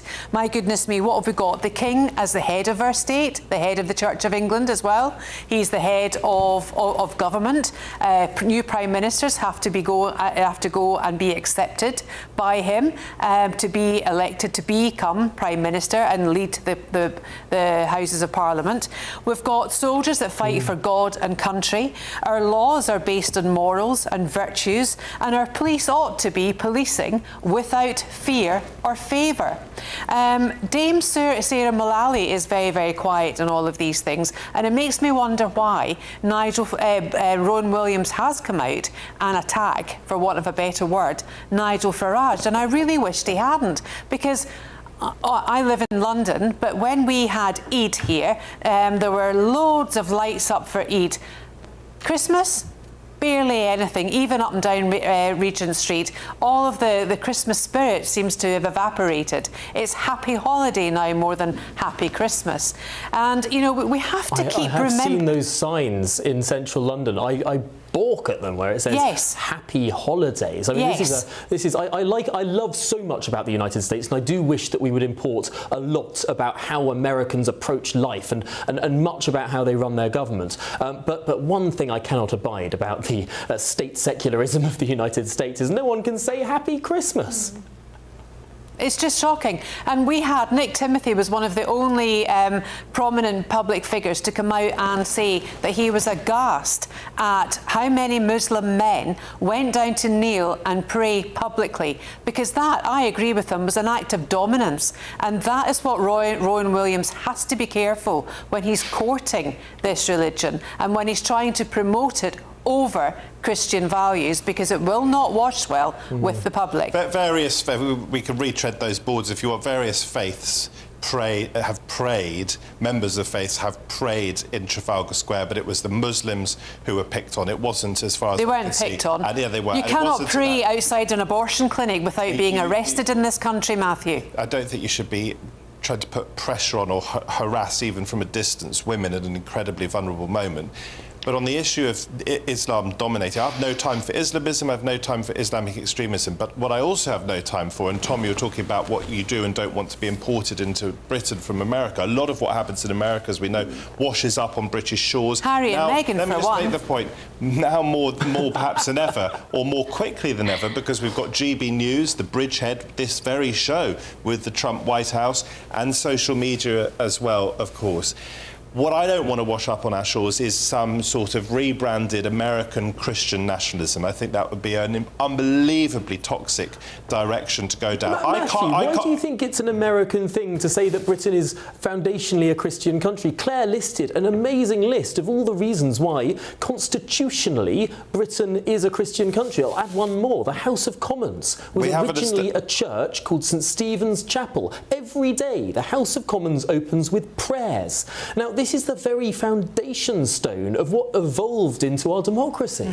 We have an established church, we're all aware of that, but that is a very different and distinct thing from Christian nationalism, as you yourself understand, Tom. I don't want that anywhere near our politics. People have the right to it if they want, but I think it would be a disastrous path to start going down. I can't get into the mind of Nigel Farage. Just in on this point, because she hasn't spoken yet on this subject. Well, I do think it is ironic, isn't it, that of course the United Kingdom has a fused church and state, and British people aren't very religious in comparison to Americans, and Americans are extraordinarily religious, and it's one of the things that I was particularly surprised by when I moved here, and yet the government don't get involved. Maybe the government trying to make people religious isn't very effective. Maybe the government is just not very effective at doing things or changing things culturally at all. Look, I don't like it when religious figures who are supposed to be there for every single Christian across the world start getting involved in politics, and I think that their criticisms of Nigel Farage are entirely unfounded. I disagree with reform on immigration policy,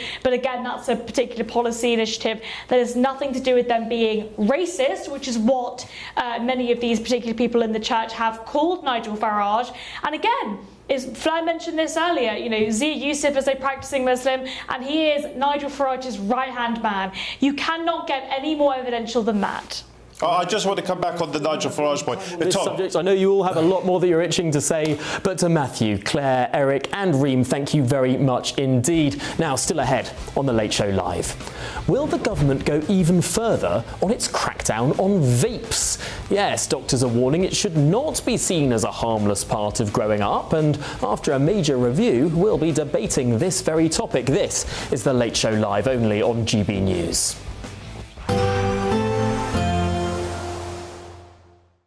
Expect warm spells with the odd rude interruption.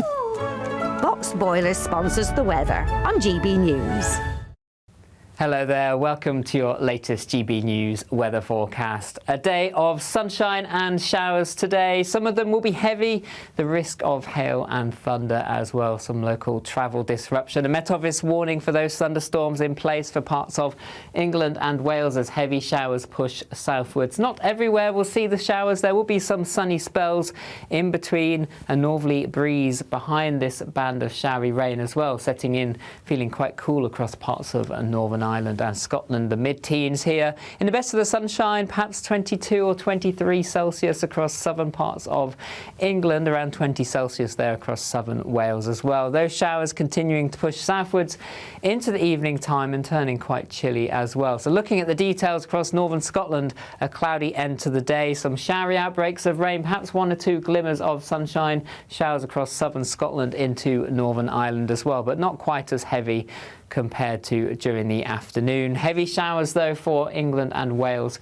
to end the day, and some rumbles of thunder still possible as well. Temperatures around 18 Celsius there around 7 or 8 p.m. However, those showers should start to fade away as we head through the latter part of the day into the early hours. Still some coastal showers, but inland we'll see plenty of clear skies developing, and that will allow for quite a chilly night. Temperatures towns and cities just about holding in double figures, but in the countryside 5 or 6 degrees in one or two spots. But it does mean there'll be more sunny spells around tomorrow morning, but some showers around coastal areas. One or two of these could be heavy at times too, and they may just develop a little further inland as we move through into the afternoon. But that northerly breeze remains, so temperatures around, if not a little below average for the time of year. We haven't seen that for quite some time. Highs around 21 or 22 Celsius towards southern England. Elsewhere, the mid to high teens. See you soon. Expect warm spells with the odd rude interruption. Box Boilers sponsors the weather on GB News.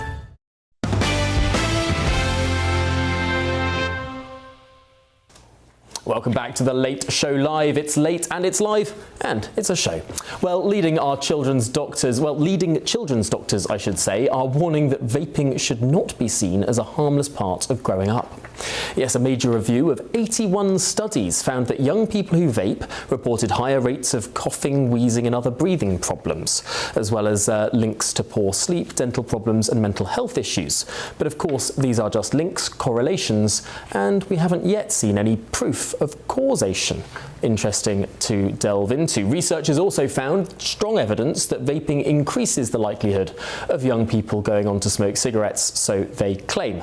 Doctors want the government to go further with its crackdown, including restricting flavours available to make vapes less attractive to children, assuming, of course, that adults don't like sweet flavours. Well, I, for one, can lodge a point of complaint on that point. I think adults are perfectly able to like sweet flavours. Well, joining me now is the Chief Clinical Officer at Boca Recovery Centre, Dr. Alison Tarlow. Dr. Alison, thank you so much for making the time for us this evening.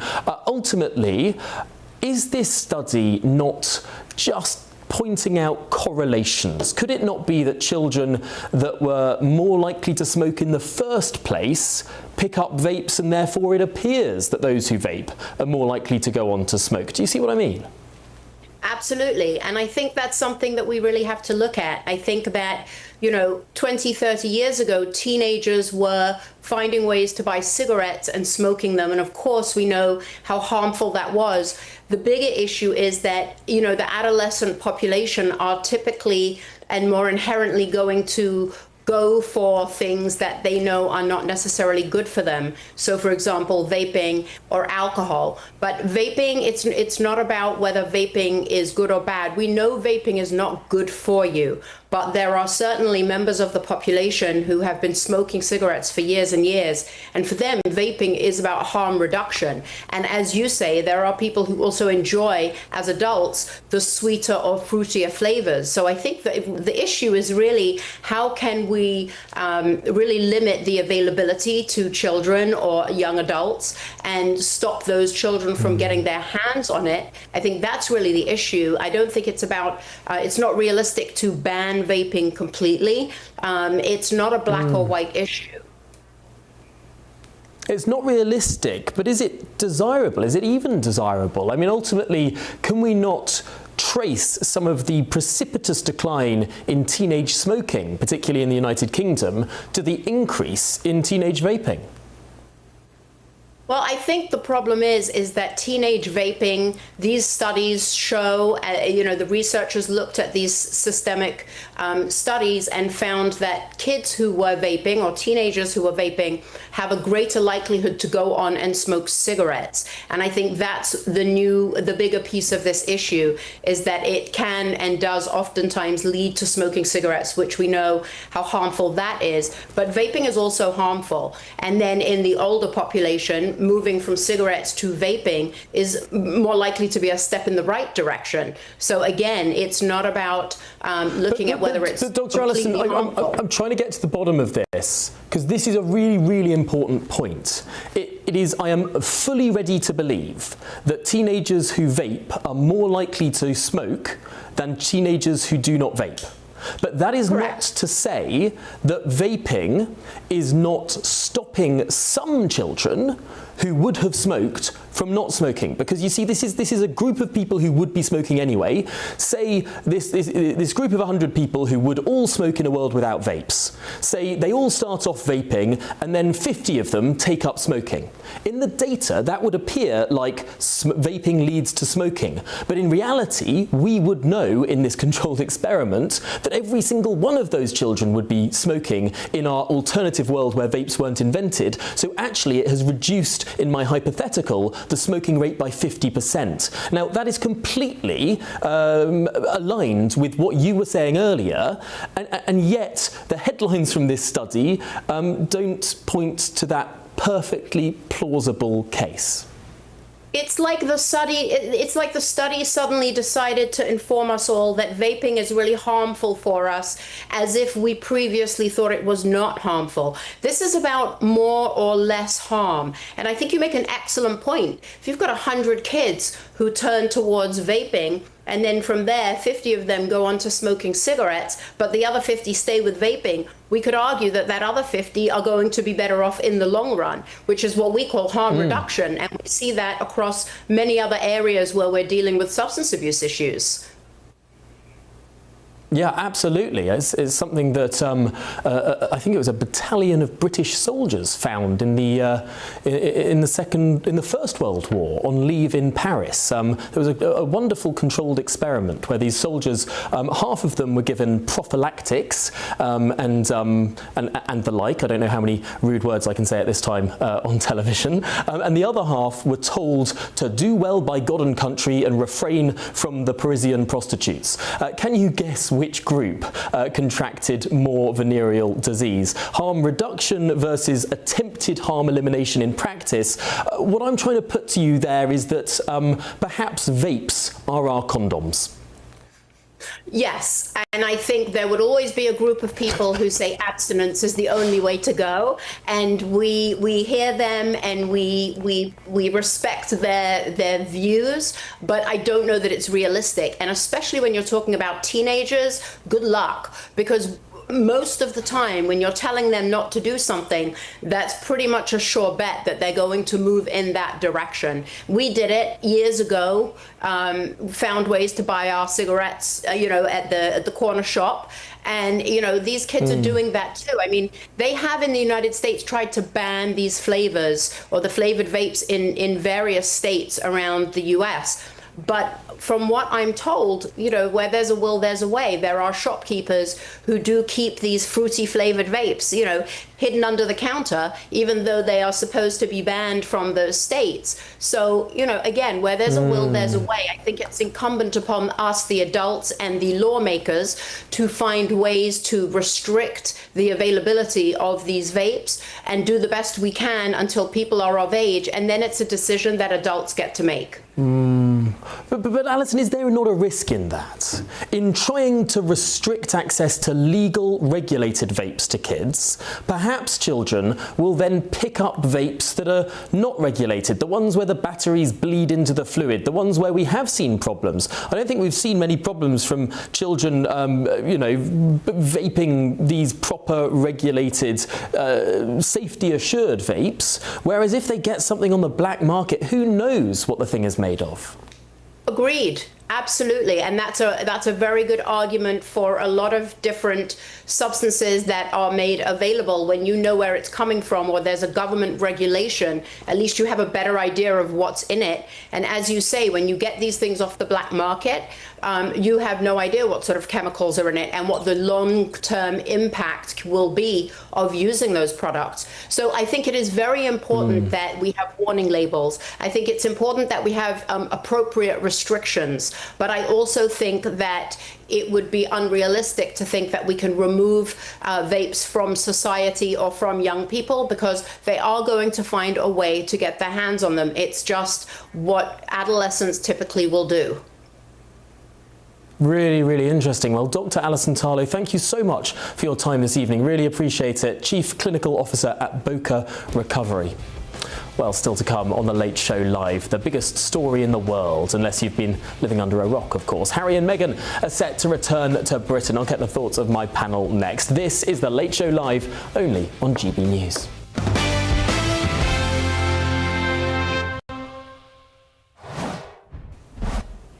Well, now the one story dominating tomorrow's front pages. It only broke, 3 or 4 hours ago. The Sun put it very simply: Harry and Meg coming home. With me now is my panel of the US political analyst Eric Ham, the reporter of Reason magazine Reem Ibrahim, the political commentator Matthew Stadlen, and the broadcaster Claire Muldoon.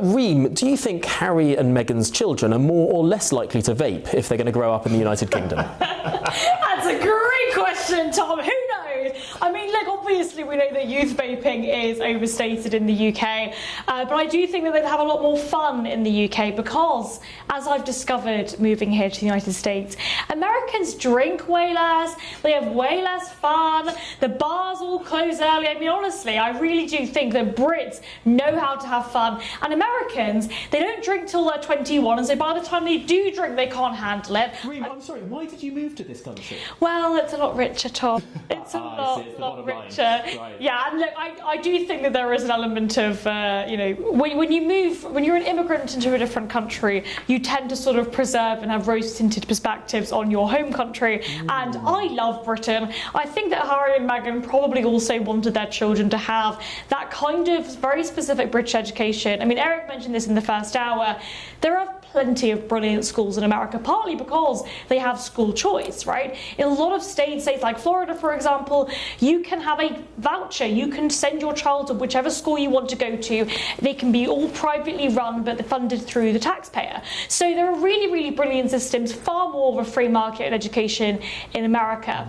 But you don't get the class that you get in Britain. You don't get the sort of brilliance of the British education system that you just get in the UK. And unfortunately, that is so unique to Britain. And so I can't blame them for educational reasons. Eric, I'm going to have to get you to step in here and defend the plurality of American education. Well, no, I think there's something to be said about Harry's upbringing and where he came from and wanting his children to experience that. But also, I don't think we can discount the fact that the king is sick. We know that he has gotten very public with his cancer diagnosis. And also, the prince has a sister-in-law that is dealing with health challenges. And, you know, here in this country, as a Generation Xer, you know, we recognize that, you know, we're in a unique position where some of us are raising children as well as taking care of elderly parents.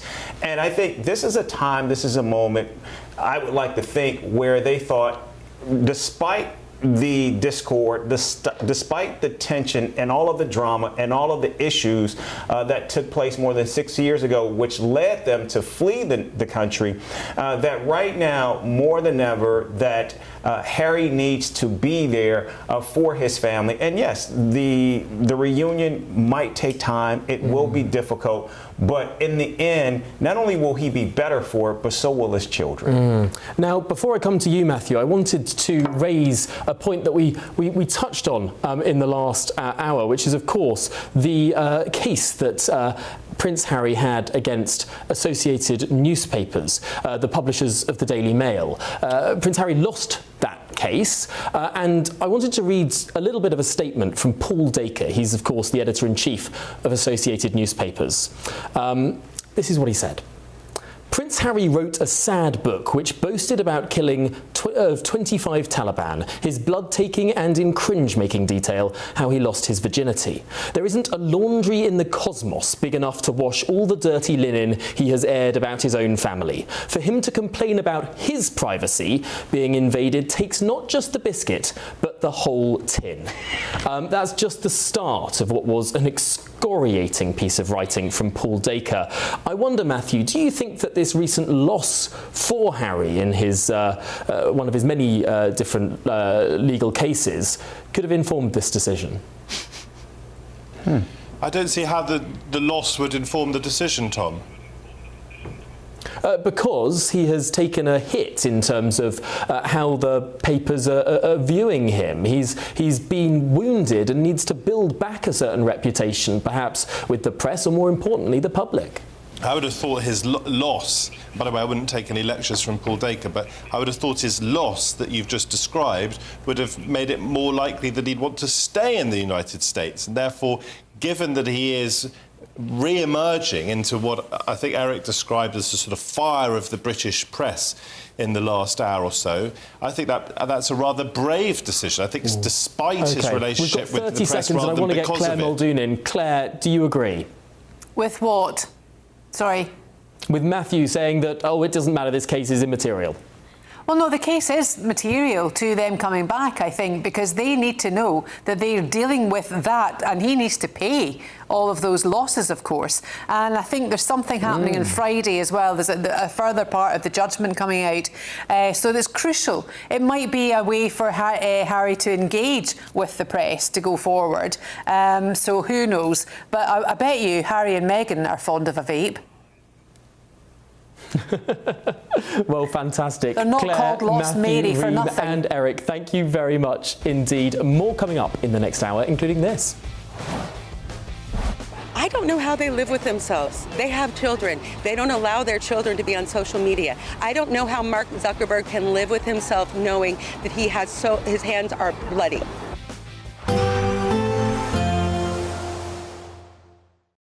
Today, clouds overhead. Total zen within. Box Solar sponsors the weather on GB News. Hello there, welcome to your latest GB News weather forecast. A day of sunshine and showers today. Some of them will be heavy, the risk of hail and thunder as well. Some local travel disruption. A Met Office warning for those thunderstorms in place for parts of England and Wales as heavy showers push southwards. Not everywhere will see the showers. There will be some sunny spells in between, a northerly breeze behind this band of showery rain as well, setting in, feeling quite cool across parts of Northern Ireland and Scotland. The mid-teens here. In the best of the sunshine, perhaps 22 or 23 Celsius across southern parts of England, around 20 Celsius there across southern Wales as well. Those showers continuing to push southwards into the evening time and turning quite chilly as well. So looking at the details across northern Scotland, a cloudy end to the day, some showery outbreaks of rain, perhaps one or two glimmers of sunshine, showers across southern Scotland into Northern Ireland as well, but not quite as heavy compared to during the afternoon. Heavy showers though for England and Wales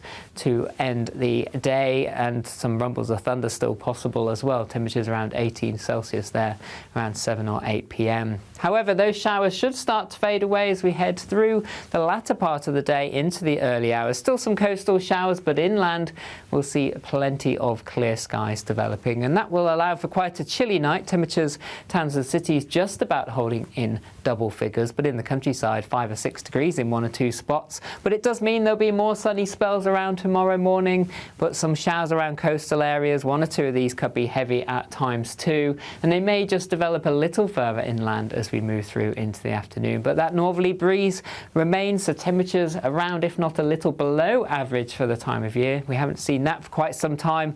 Highs around 21 or 22 Celsius towards southern England. Elsewhere, the mid to high teens. See you soon.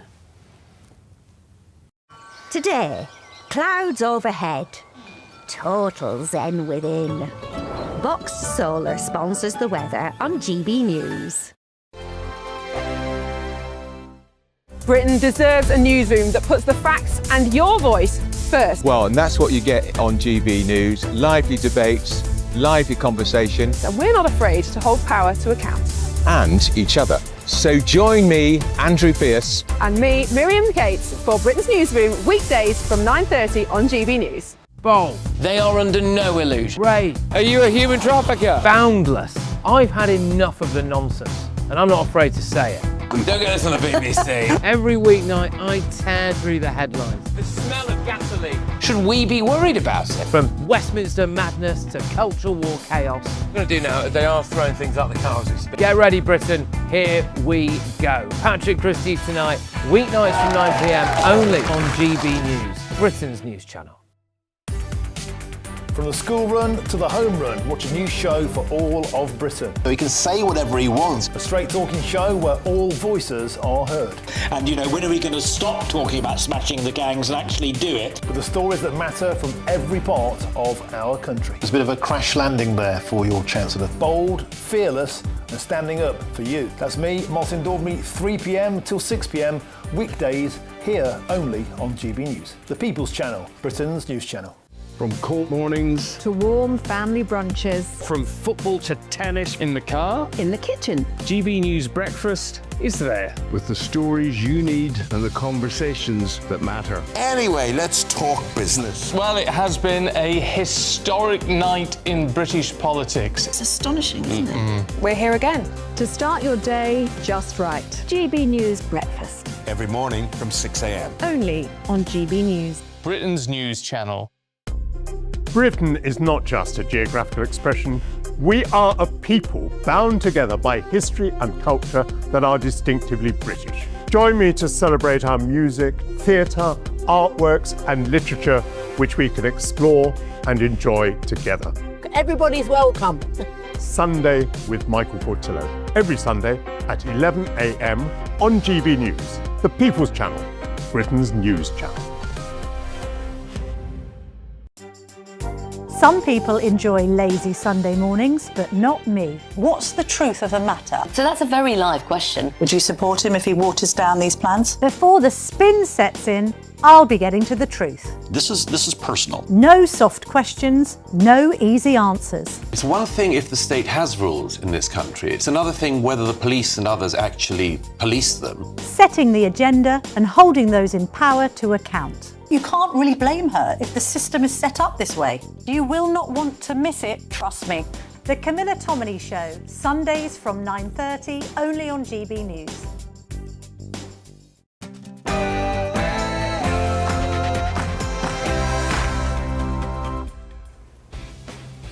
Live from Washington, D.C., this is GB News with the stories shaping Britain and America. Had we not gone out when we did, our security was being pulled. Everyone in the world knew where we were. I said, we need to get out of here. Breaking tonight, Harry and Meghan are relocating to Britain and are set to make the move later this month, with Archie and Lilibet reportedly enrolled to start in a British school from September. Plus, I don't know how they live with themselves. They have children. They don't allow their children to be on social media. I don't know how Mark Zuckerberg can live with himself knowing that his hands are bloody. Meta has been accused of knowing its platforms were harming children and failing to act. Plus, refugees are welcome here! Refugees are welcome here! An enormous revelation. The Home Office is now telling illegal immigrants not to rape children, beat up women, or mutilate people's genitals. Seriously.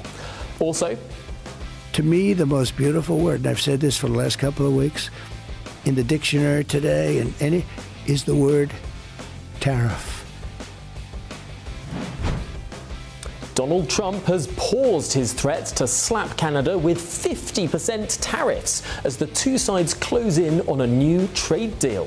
But could the agreement also bring the controversial Keystone XL oil pipeline back from the dead? Well, I'm Tom Harwood, and this is The Late Show Live.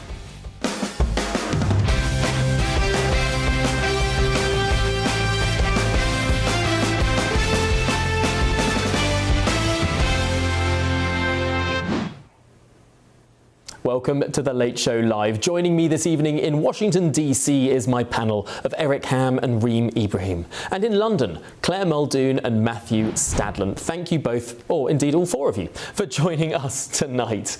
Now, I did want to also get to some of our featured guests who, of course, aren't on screen. You at home who've been writing into gbnews.com/your-say. A lot of comments on Harry and Meghan, of course. Joe says, we wanted football to come home, but instead we get these two. Robert Burling. I upgraded you to an awesome poet. Robert Burling says, should be Harry coming home, not Meghan. Prince Peter, the pumpkin eater, says, don't let them come back. We don't want them. And Annie F says, ban them. Although she might be talking about vapes, not Harry and Meghan. We'll have to work that one out. Now, moving on to our main news this evening. Tonight, Meta, the parent company of both Facebook and Instagram, and WhatsApp as well. Well, it's been accused of knowing its platforms were harming children while misleading the public about their safety. Well, the former Meta safety engineer Arturo Bejar told a landmark US trial that Facebook and Instagram operated a don't ask, don't tell approach. He claims bosses were repeatedly warned about young users being exposed to sexual predators, violence and graphic content, but failed to properly address the risk. Bejar, who says he spoke to Mark Zuckerberg around 100 times, accused him of creating a misleading impression about Meta's commitment to protecting children. Meta, for their part, say they have spent billions of dollars on child protection measures.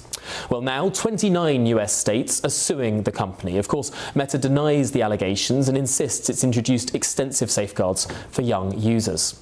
Well, joining me now is the teacher and activist Emily Churkin. Emily, thanks indeed for joining us. This is a pretty huge action that is being brought against Meta.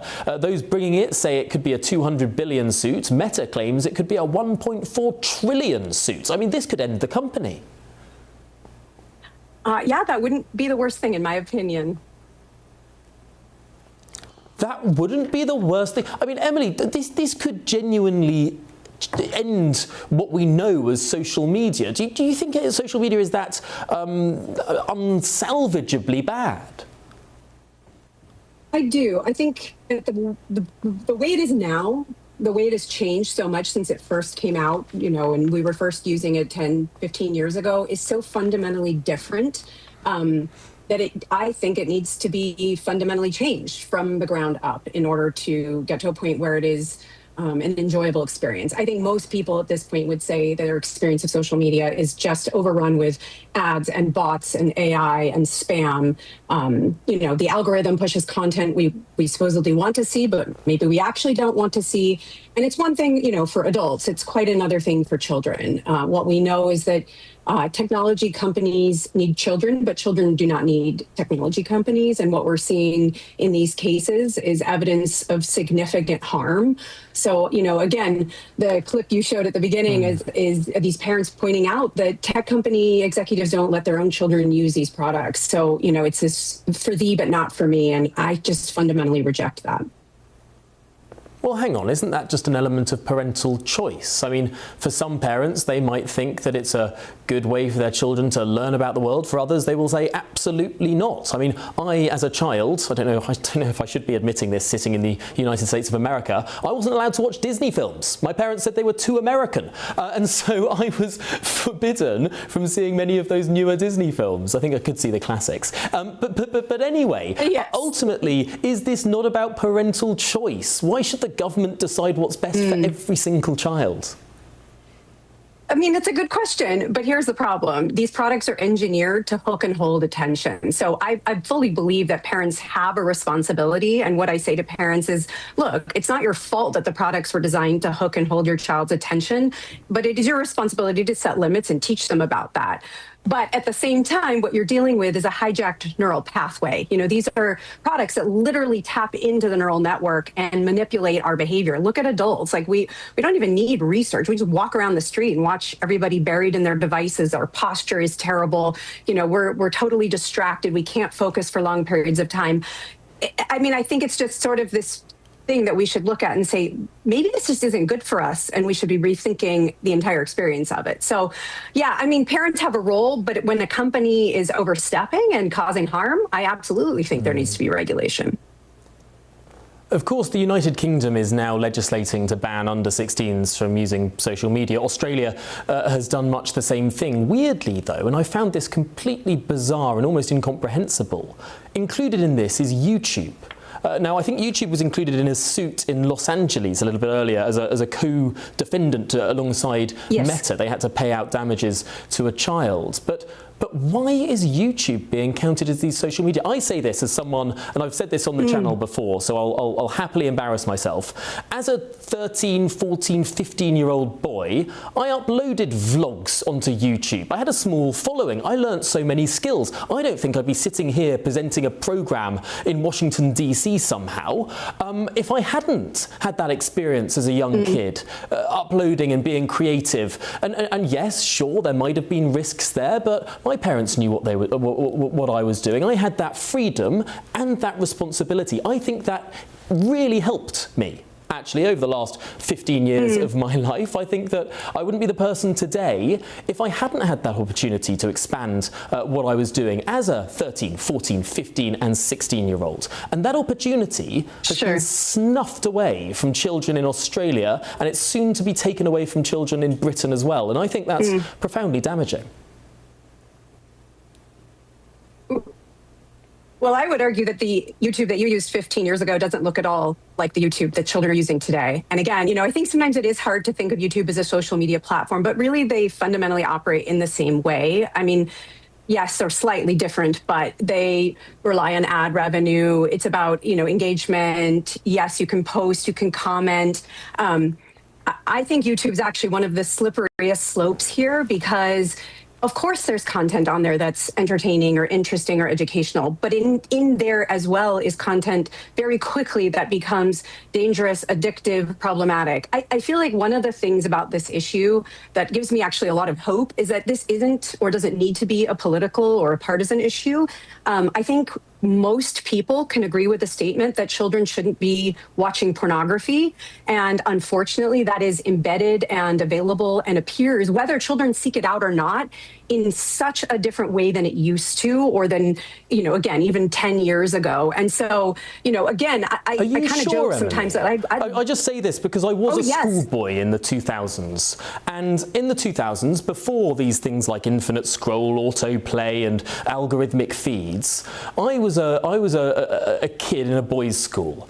And I remember the jokes that we all played on one another, the videos on these very old mobile phones that we sort of Bluetoothed to one another. I mean, these were horrific things. These were extreme pornography. But can I just tell you, Emily, you know, teenage boys have always looked at this sort of stuff. It didn't damage me. It didn't damage any of my friends who saw this stuff in, 2007, 2008, 2009.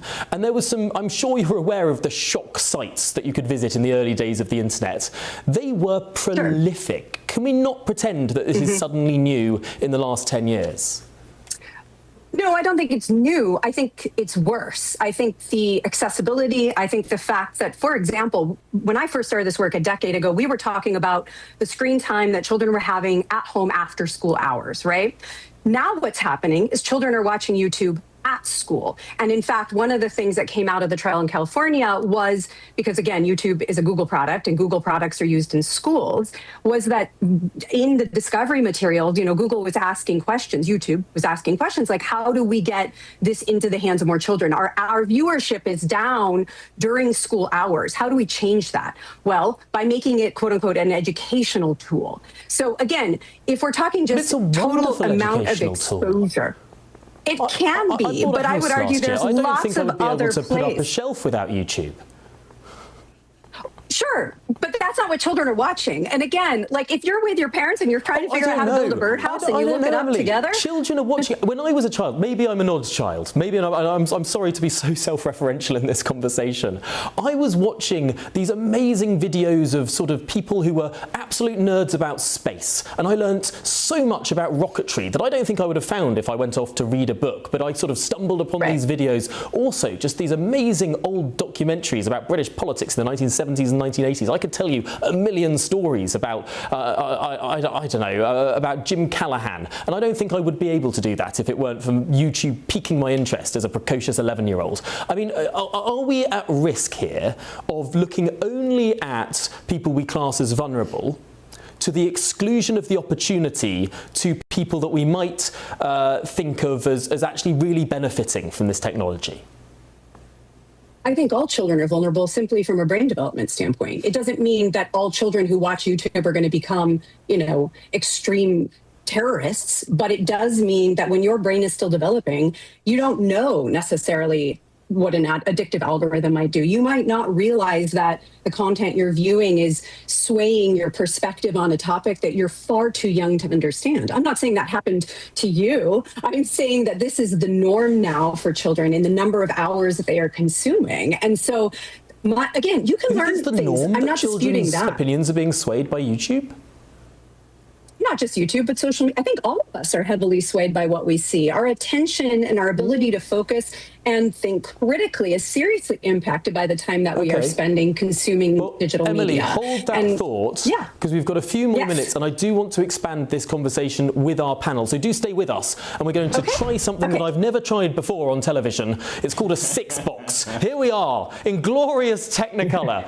Now, this is So, do you know what, Eric? Do you want to come in here? What do you make of this topic? It's incredibly contentious. Well, you know, we were actually talking about this discussion a few weeks ago, and I was actually called a liar because I said that here in the United States that there are actually studies that have actually said that these social media sites have been and are detrimental to young people.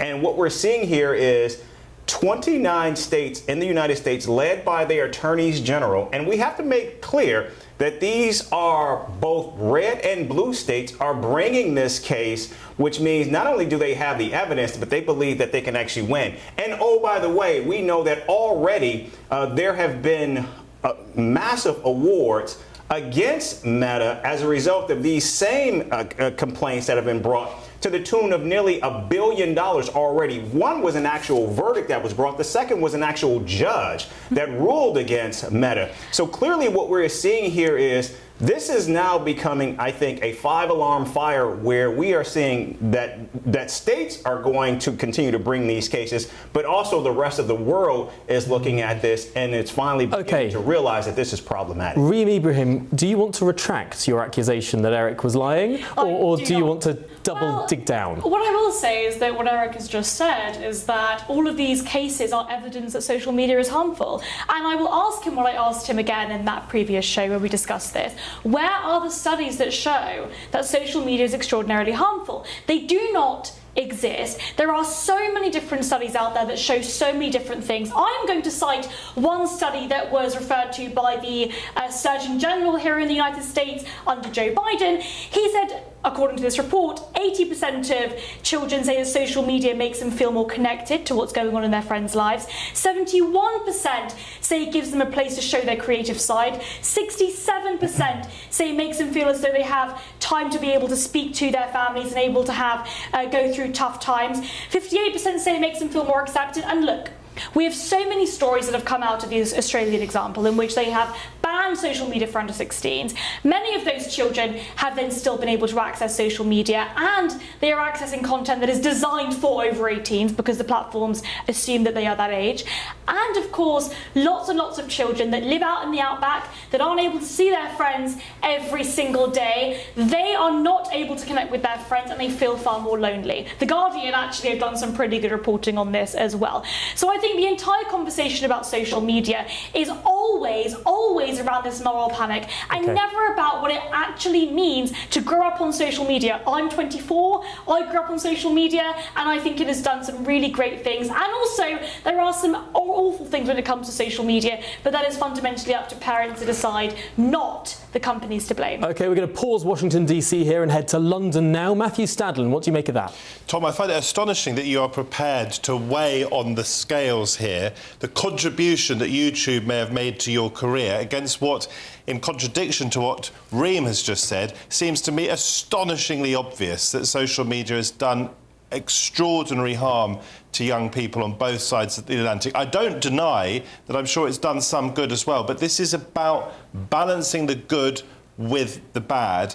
And although I think there will be some people losing out as a consequence of the imminent ban of under 16s in the UK, and I'm sure it can contribute to people's creativity and to connectivity in positive ways, it seems to me, as I say, unbelievably obvious the harms that it makes available at a fingertip to people across the world. Where is the evidence? Where is the evidence? Everyone keeps saying this. It's so obvious. Just look at it. Where is the evidence that social media is causing extraordinary harm to children? Have you been following the trial? I mean, it's an extraordinary trial. It's rather like the Empire Striking Back. We've got 29 states, as Eric said, a mix of red and blue, Matthew, you're doing the same thing that Eric who've had did. enough. You're saying that some people are suing Meta is not evidence that children at a mass scale are being harmed by social media. You're an expert at social media. Go Google it while we're talking about it. I literally just told you lots and lots of stats that the Surgeon General No, you haven't, has Reem. self-cited. No, you haven't. Just cherry pick your Okay, London and Washington, I'm going to put you on mute for the moment because there is one person who hasn't yet spoken. So, Emily, I know you're itching to get in and I know you've got an answer to Reem. Before you do, Claire Muldoon, what do you think of this issue? Where do you sit on it? Right, so thank God my 4 kids have actually passed it, and they had me as a mother, which made sure that they didn't indulge themselves on their phones or any technical device whilst they were supposed to be studying for both their GCSE, which incidentally results are coming out tomorrow in England and Wales and Northern Ireland, which will affect all of these children, and they're in the demographic of it. And whilst I understand what Reem is saying, I do think, though, Reem, the data would suggest in this country there has been online bullying, active online bullying. There's been some deaths by children by suicide because of online bullying through social media. Now, I want to bring something up to Eric, actually. Pardon? Did bullying happen before social media? It's not, no, this is harsher bullying, Reem, and we can't be flippant about it. You can't escape as well because you go home with it. You are there and it's intrinsically a part of your fabric. Because it's online, you can turn it off. Reem, hang on a minute. I want to speak to Eric about something. These 29 states, Eric, are bringing this under federal charge. Is there a higher court or is there a lesser court, or what is this position then with Meta going forward for this? Because this all came about, as far as I'm concerned, with one young woman in America who's about 20 odd now, who developed, she said, an addiction to social media and her phone, and therefore she took Meta in California Hang on. Reem, I'm not talking about evidence, I'm talking about something else, where this court case has evolved from, and I want clarification from Eric in this, because I'm not American and I don't know. Okay.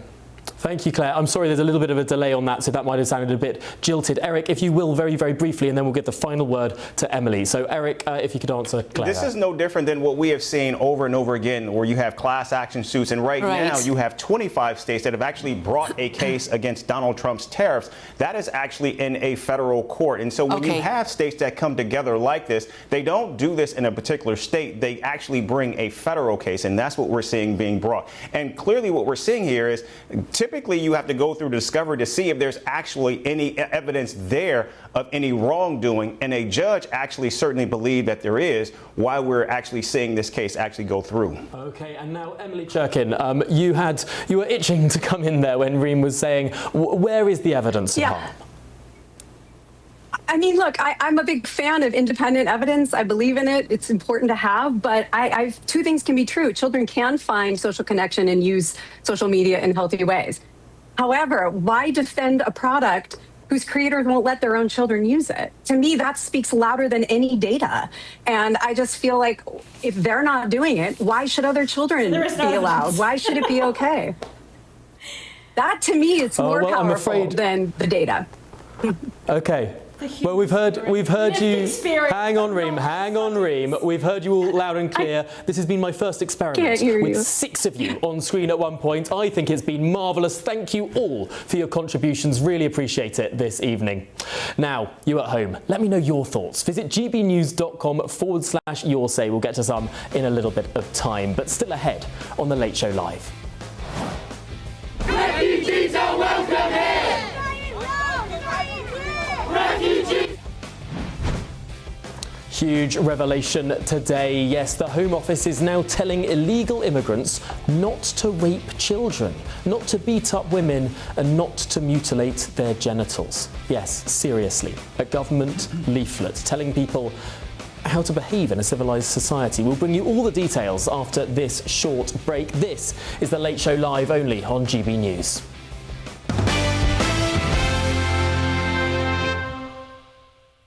It was the shortest break you have ever seen in your life. We are right back here on The Late Show Live, and an absolutely shocking story to bring you. Migrants arriving in Britain are being handed booklets warning them that sex with children is illegal and that men and women are equal under British law. This 9-page document tells asylum seekers that, laws in this country and customs here may be different from your home country. Yes, even under one page headed Gender Equality, arrivals are told that women can work, study and travel freely without needing permission from a man. There is a section on sex and consent which warns asylum seekers never to try to have sex with someone who's asleep, drunk or unable to consent clearly. Perhaps most disturbingly of all, the pamphlet also informs asylum seekers not to have sex with children.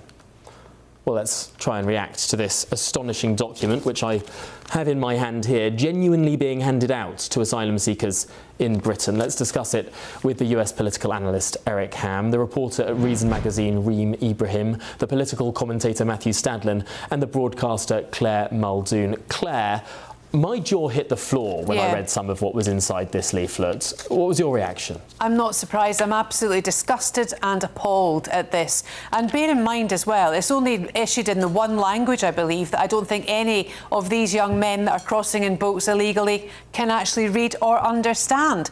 But moreover, not only have we had this disgusting document being handed out willy-nilly, we've also had the charities a few weeks ago extrapolating the safety issue of crossing the Channel. Do you remember that one? I mean, it was almost like an online airline safety demonstration, you know, doors to manual almost. And it appalls me to think that they're actually facilitating the crossings and facilitating behaviour in such a way that if you are running from a war-torn country, if you are that destitute, you should be so thankful to get to anywhere of safety, and then you will want to assimilate, you will want to try and be as on your best behaviour. But unfortunately, we've just not seen that. And time again, we are let down continually by a government and governments, not just this one, that have a definite duty of care to keep us citizens, especially young women and children, safe. And that's just not happened. And documents like that, Tom, I'm afraid, just make it worse. Matthew Stadlen, I'm going to read some of what's written verbatim in this. In the UK, men and women have equal rights. It's an important part of UK culture and is protected by law. Consent means both people freely agree to sex or sexual contact. In the UK, men and women are equal. Domestic abuse is illegal. This includes hitting, pushing, punching. And of course, both people must say yes to sex. It's called consent. Is the unspoken, hideous truth about this booklet, Matthew, that the Home Office seems to think, perhaps seems to know, that these things aren't true in other countries, that in other countries men and women are not equal, in other countries marital rape is legal, in other countries the age of consent is far, far, far lower than it is in the United Kingdom? I think British culture, British law is far superior to many, many countries around the world, and I think there is certainly a discussion to be had over the issues that arise when a lot of people, particularly youngish men, come into a country at once and then are put in different communities around the country in sometimes quite large numbers with nothing to do while they are in limbo. And that would, I would suggest, be an issue if these were English, Scottish, Welsh men as well. But there may be a particular concern when people are coming from certain cultures that are different and, in my view, don't do things remotely as well as we do. Just take it as an example how women are treated under the Taliban. That doesn't mean all Afghani men treat women badly, but that the way Afghanistan is currently run at the moment is abhorrent. Now, would I rather these documents are handed out, given that we are still wrestling with how to deal with the migrant and asylum crisis coming across the Channel and through other routes? Obviously, yes, I would.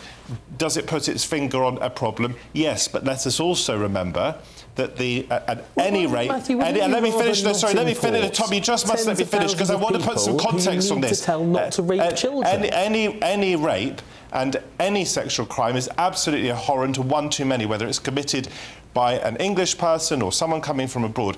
We know that it is a tiny, tiny fraction of the people who seek asylum in this country who commit these evil crimes, and that context does matter. But of course these documents are, when you look at them, shocking. Eric Ham, I'm interested in your view. Of course, America has had its own debates over illegal migration, irregular migration, whatever you want to call it, and it has fallen precipitously in the last couple of years.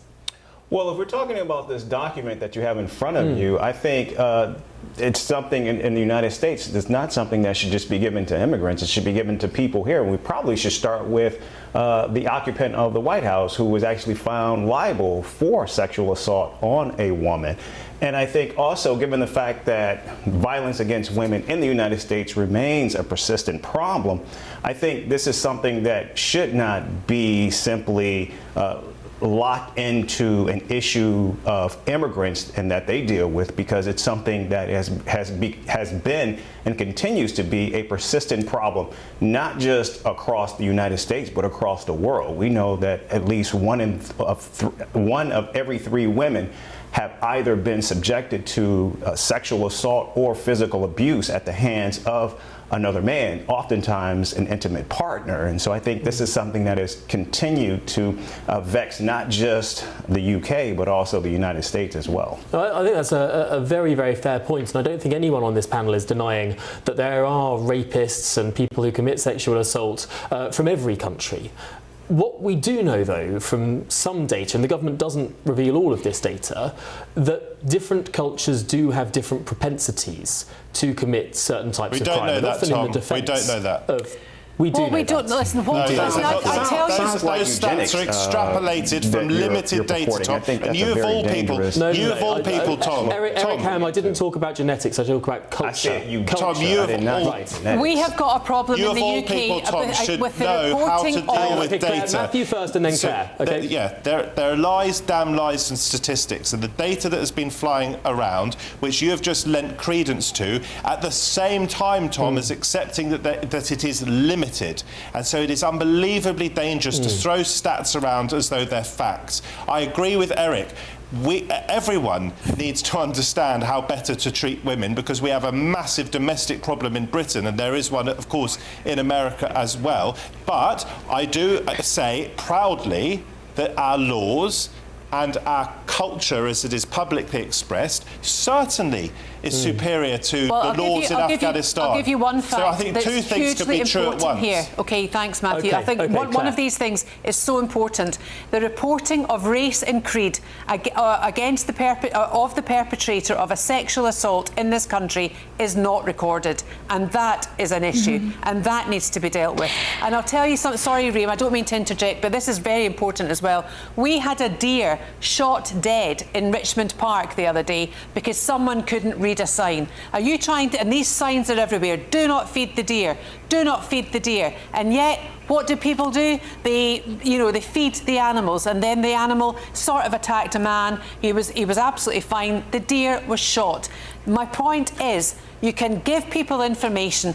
You cannot make them read it. You cannot make them ingest it. There is a seed change here. And we do, yes, of course, there are crimes against women between British nationals and women, but we don't need any more coming into the country.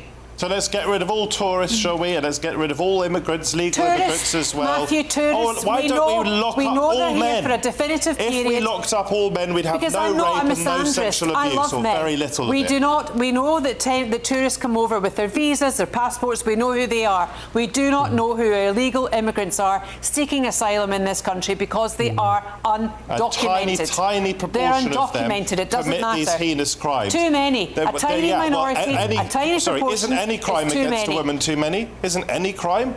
If I were to commit a crime against a woman, wouldn't that be one too many?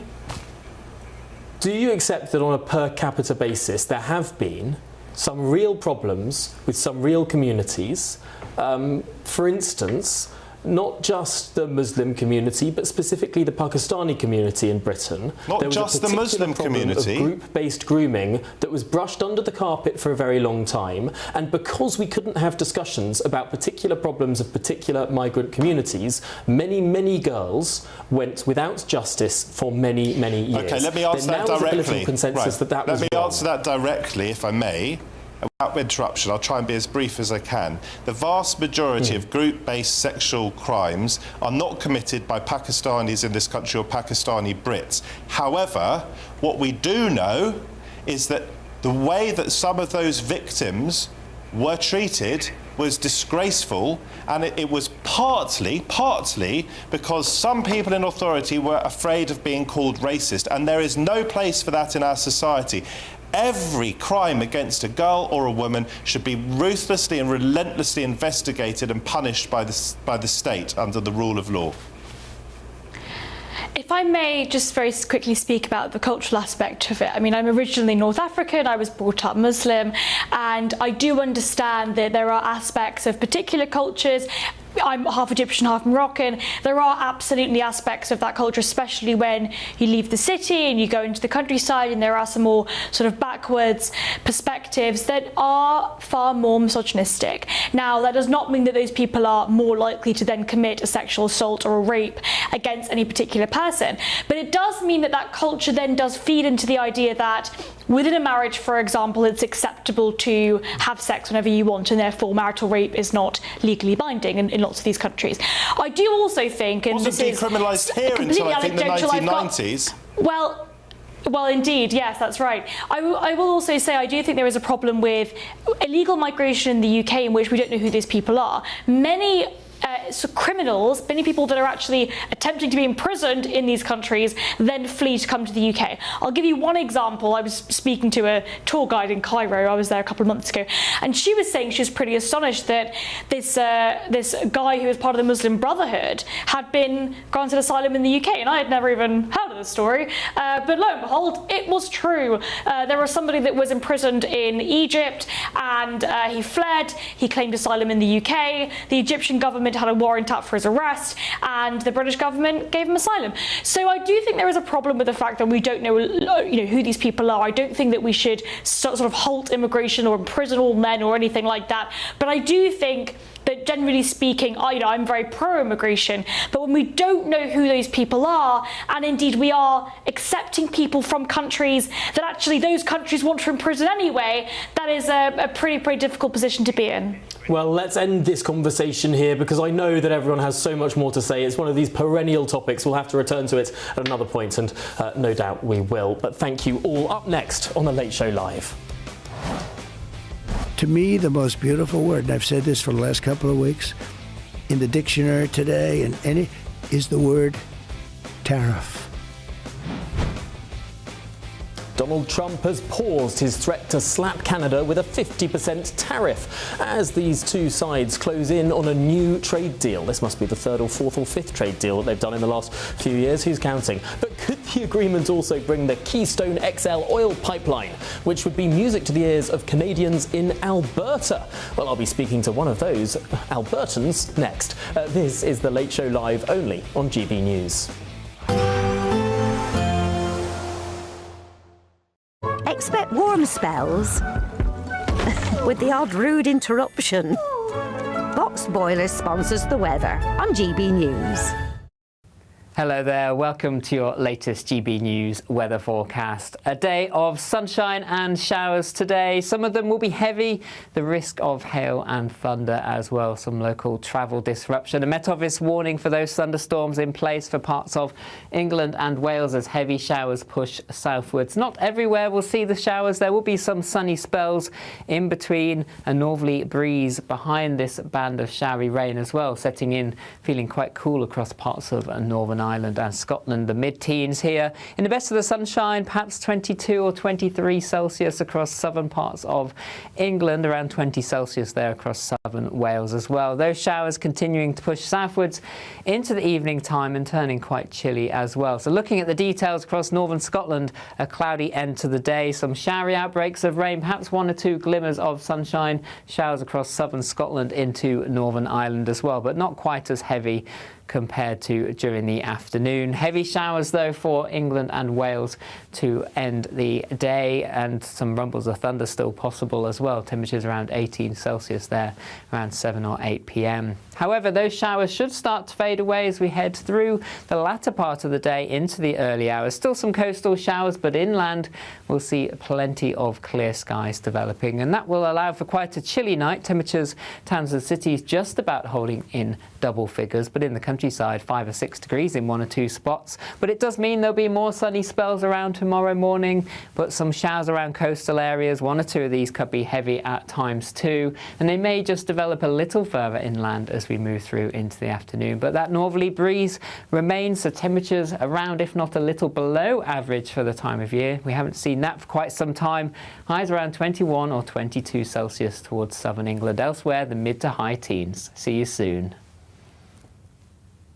Expect warm spells with the odd rude interruption. Boxed Boilers sponsors the weather on GB News.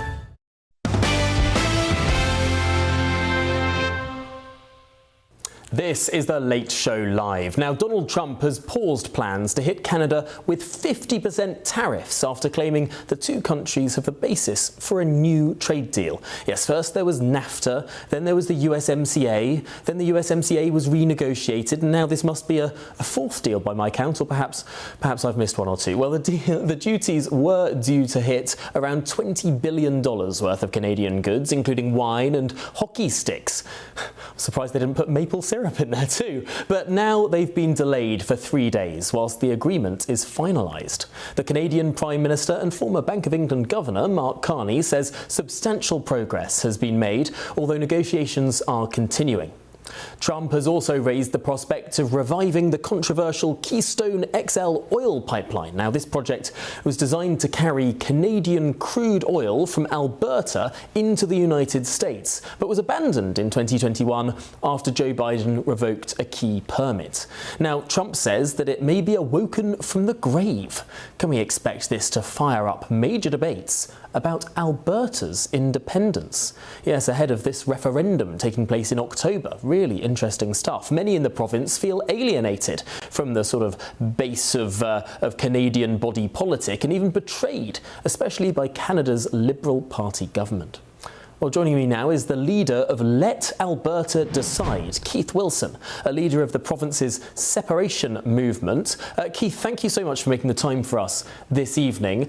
Before we talk about the wider issue of Albertan self-determination, what on earth is the Keystone XL pipeline?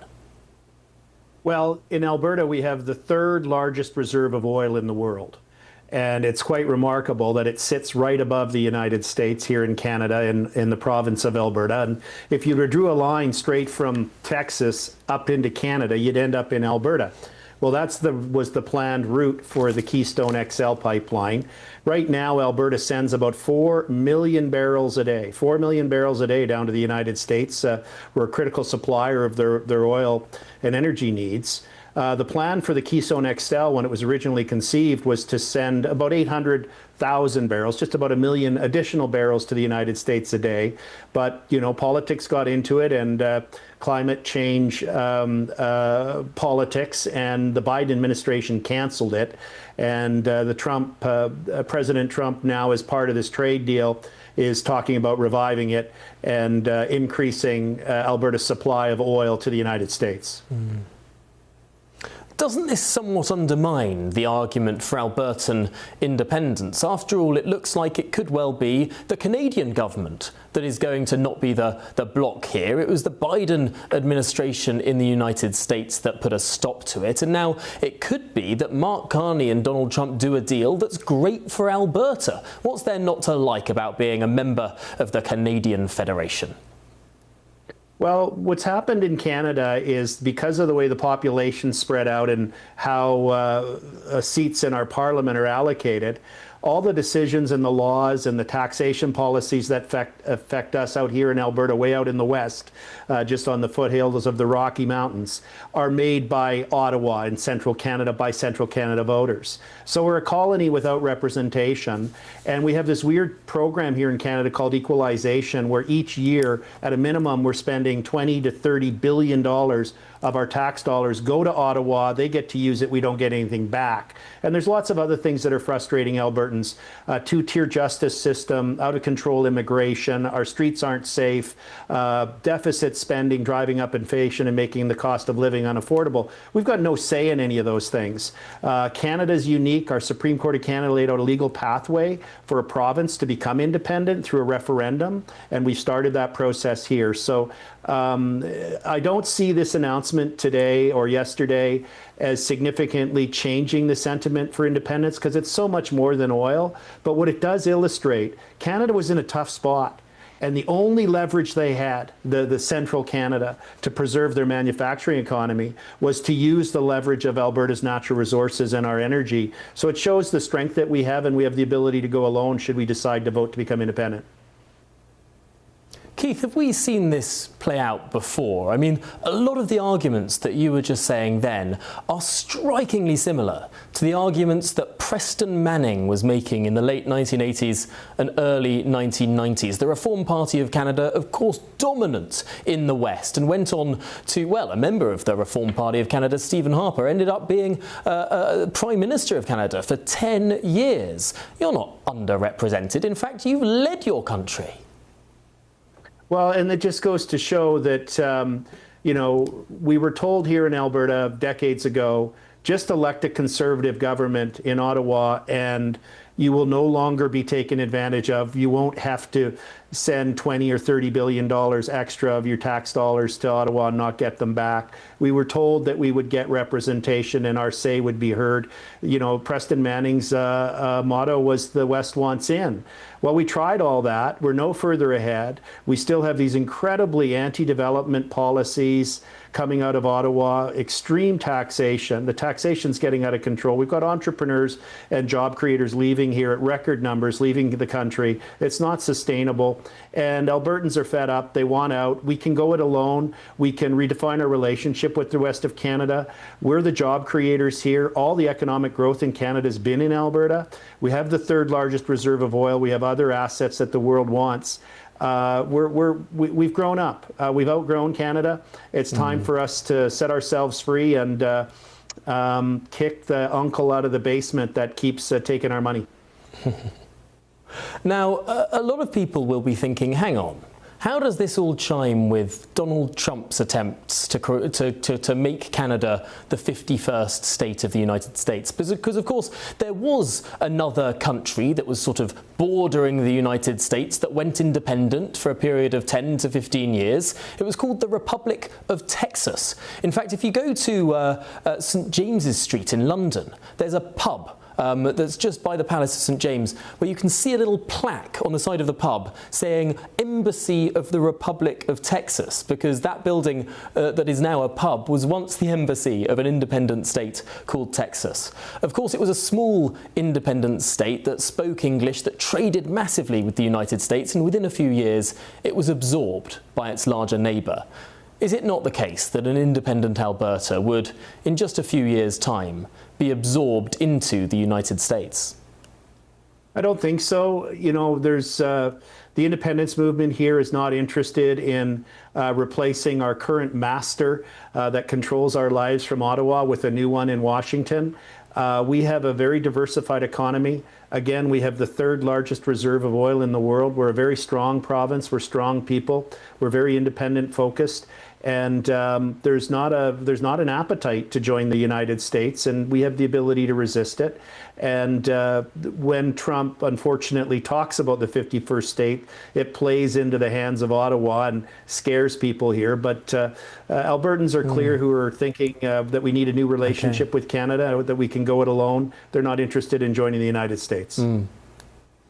OK, well, Keith Wilson from Let Alberta Decide, the leader of Let Alberta Decide, no less. Thank you indeed for joining us on the Late Show Live this evening. Now, quickly, before we get to the next segment, I know that Eric Ham wanted a quick word here. Eric, what did you want to say on the XL pipeline?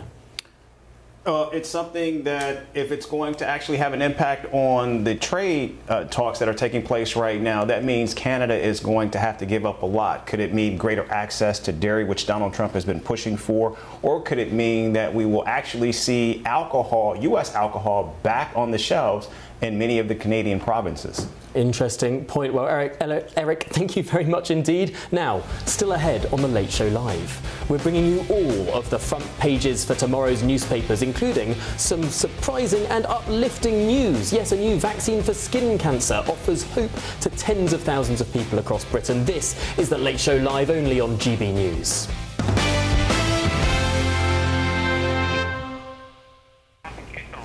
This is the Late Show Live, and as I promised, the main stories of the front pages tomorrow. Let's start with The Guardian. It's reporting that working in Keir Starmer's number 10 was unbearable. That's according to Keir Starmer's first Chief of Staff, Sue Gray. Remember her?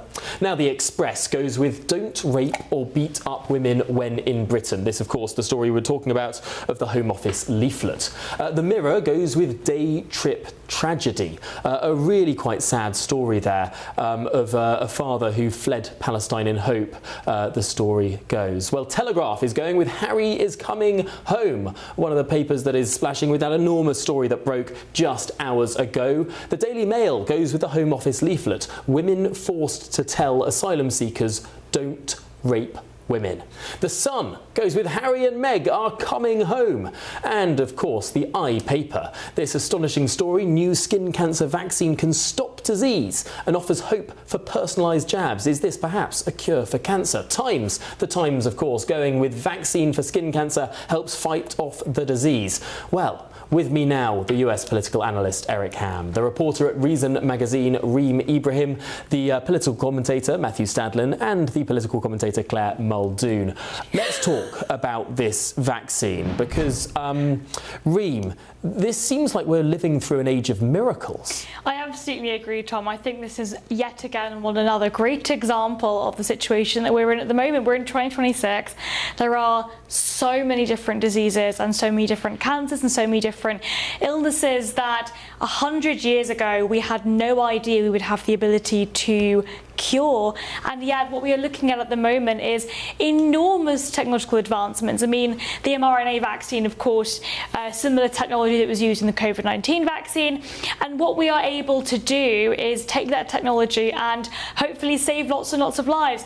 We know that just broadening this out, child mortality rates are at the lowest levels they ever have been, poverty rates are at the lowest level they ever have been. Technology is meaning that people can actually create wonderful things that save people's lives. Meta have created AI glasses that mean that blind people have the greater ability to see.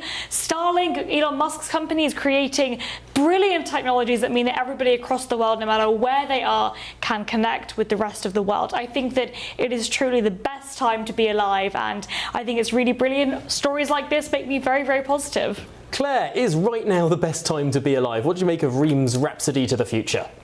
Well, I'd only agree because I think life is for the living, and I think, hope must spring eternal. And of course, because we're all here, it's obviously the best time to be alive because we're here proffering our opinions. So I think, to be less flippant, the technological advances and the partnership with health care and finances and stuff like that to go towards making people healthier, making people or cure people even, to make that leap is so much more fundamental to evolution than anything could ever be. But until we can actually merge AI with Meta, with Big Pharma, and with general people's ability to live and live harmoniously, if only we could have an AI app for everybody to be kind, then the world would be an excellent place. until we find that cure. You say that because I was reading about this story a little bit earlier today, which said that actually part of the reason they've managed to get this drug to trial so quickly was that it was assisted by AI, making the process of discovery faster, connecting the dots faster than any human being just going through all the data could possibly do so. Matthew Stadlen, what do you make of it? Well, we know that AI brings with it risks and uncertainties and threats, but if AI can speed up cures for diseases such as cancer, I mean, I say such as cancer, cancer is a major scourge of human life, is it not? Then that would be an unbelievable development. Is this the best time to be alive? It really depends on where you live. If you're on the front line in Ukraine, it's pretty bleak. If you live in the Gaza Strip, it's pretty bleak. So I think if we in this country and in America don't get a grip on some of the massive issues facing us, at the top of the tree of which I believe is the climate crisis, that it won't be such a great time to be alive for much longer. Eric Ham, do you think it is the best time to be alive? It seems like we get a relentless stream of bad news and that the world has changed in some ways for the worse, but then you see stories like this. I think the way to answer that question is it depends on how you are in fact living. And I think that will determine whether or not you think life is more meaningful or valuable. We know that, again, much of the world is living in very horrid conditions, but that does not mean what we're seeing with breakthroughs in medicine like this certainly do give us hope, in fact. No, it is remarkable that we've seen remission from HIV. We've got a vaccine potentially for malaria.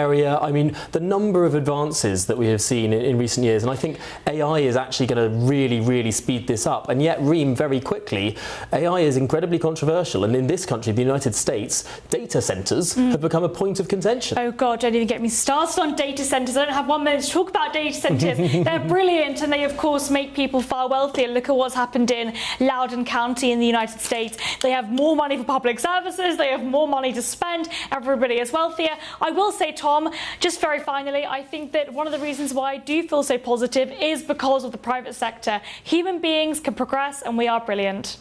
Well, thank you all for such an uplifting end to the show. Do you know what? This show has been a roller coaster ride. We've had some sad stories, some happy stories, but I'm glad we can all end on a somewhat positive note. It has been a delight to share my evening with you four. Thank you so much to Eric Ham, to Reem Ibrahim, to Matthew Stadlen, and to Claire Muldoon. Thank you for spending your night too with the Late Night Live. Once again, thanks to my panel, and I must say that I'll be back here tomorrow midnight in the UK and 7 p.m. Eastern Time. Yes, you're stuck with me for another week and a half here in the United States on The Late Show Live. See you tomorrow.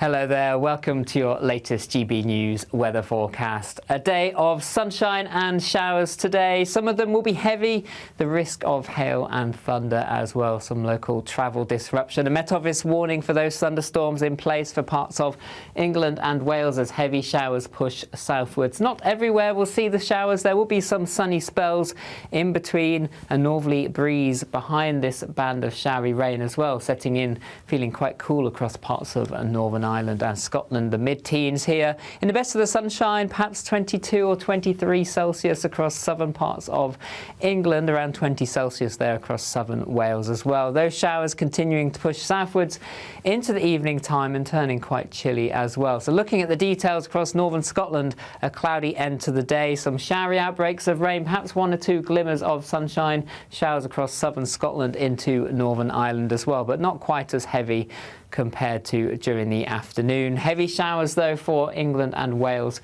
to end the day, and some rumbles of thunder still possible as well. Temperatures around 18 Celsius there around 7 or 8 p.m. However, those showers should start to fade away as we head through the latter part of the day into the early hours. Still some coastal showers, but inland we'll see plenty of clear skies developing, and that will allow for quite a chilly night. Temperatures towns and cities just about holding in double figures, but in the countryside, 5 or 6 degrees in 1 or 2 spots. But it does mean there'll be more sunny spells around tomorrow morning, but some showers around coastal areas. 1 or 2 of these could be heavy at times too, and they may just develop a little further inland as we move through into the afternoon. But that northerly breeze remains, so temperatures around, if not a little below average for the time of year. We haven't seen that for quite some time. Highs around 21 or 22 Celsius towards southern England. Elsewhere, the mid to high teens. See you soon. Today, clouds overhead. Total zen within. Boxed Solar sponsors the weather on GB News.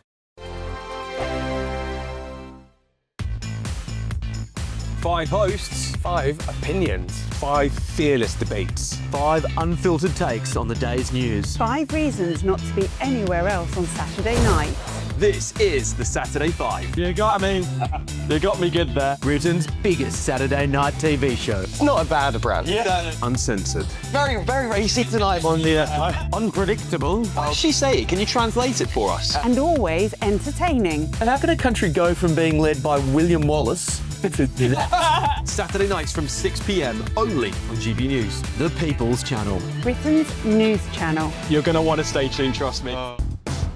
Do you trust what you're being told? Good, because neither do I. Those are just facts. I'm Alex Armstrong, and on my show, we'll expose the spin. Well, I want to answer that because you didn't let me last time, because you always speak over me. The broken promises. To deny that is denying the truth. And the hypocrisy. Needs to stop. You think we can allow? Politics, policy, parliament. Nothing is off limits.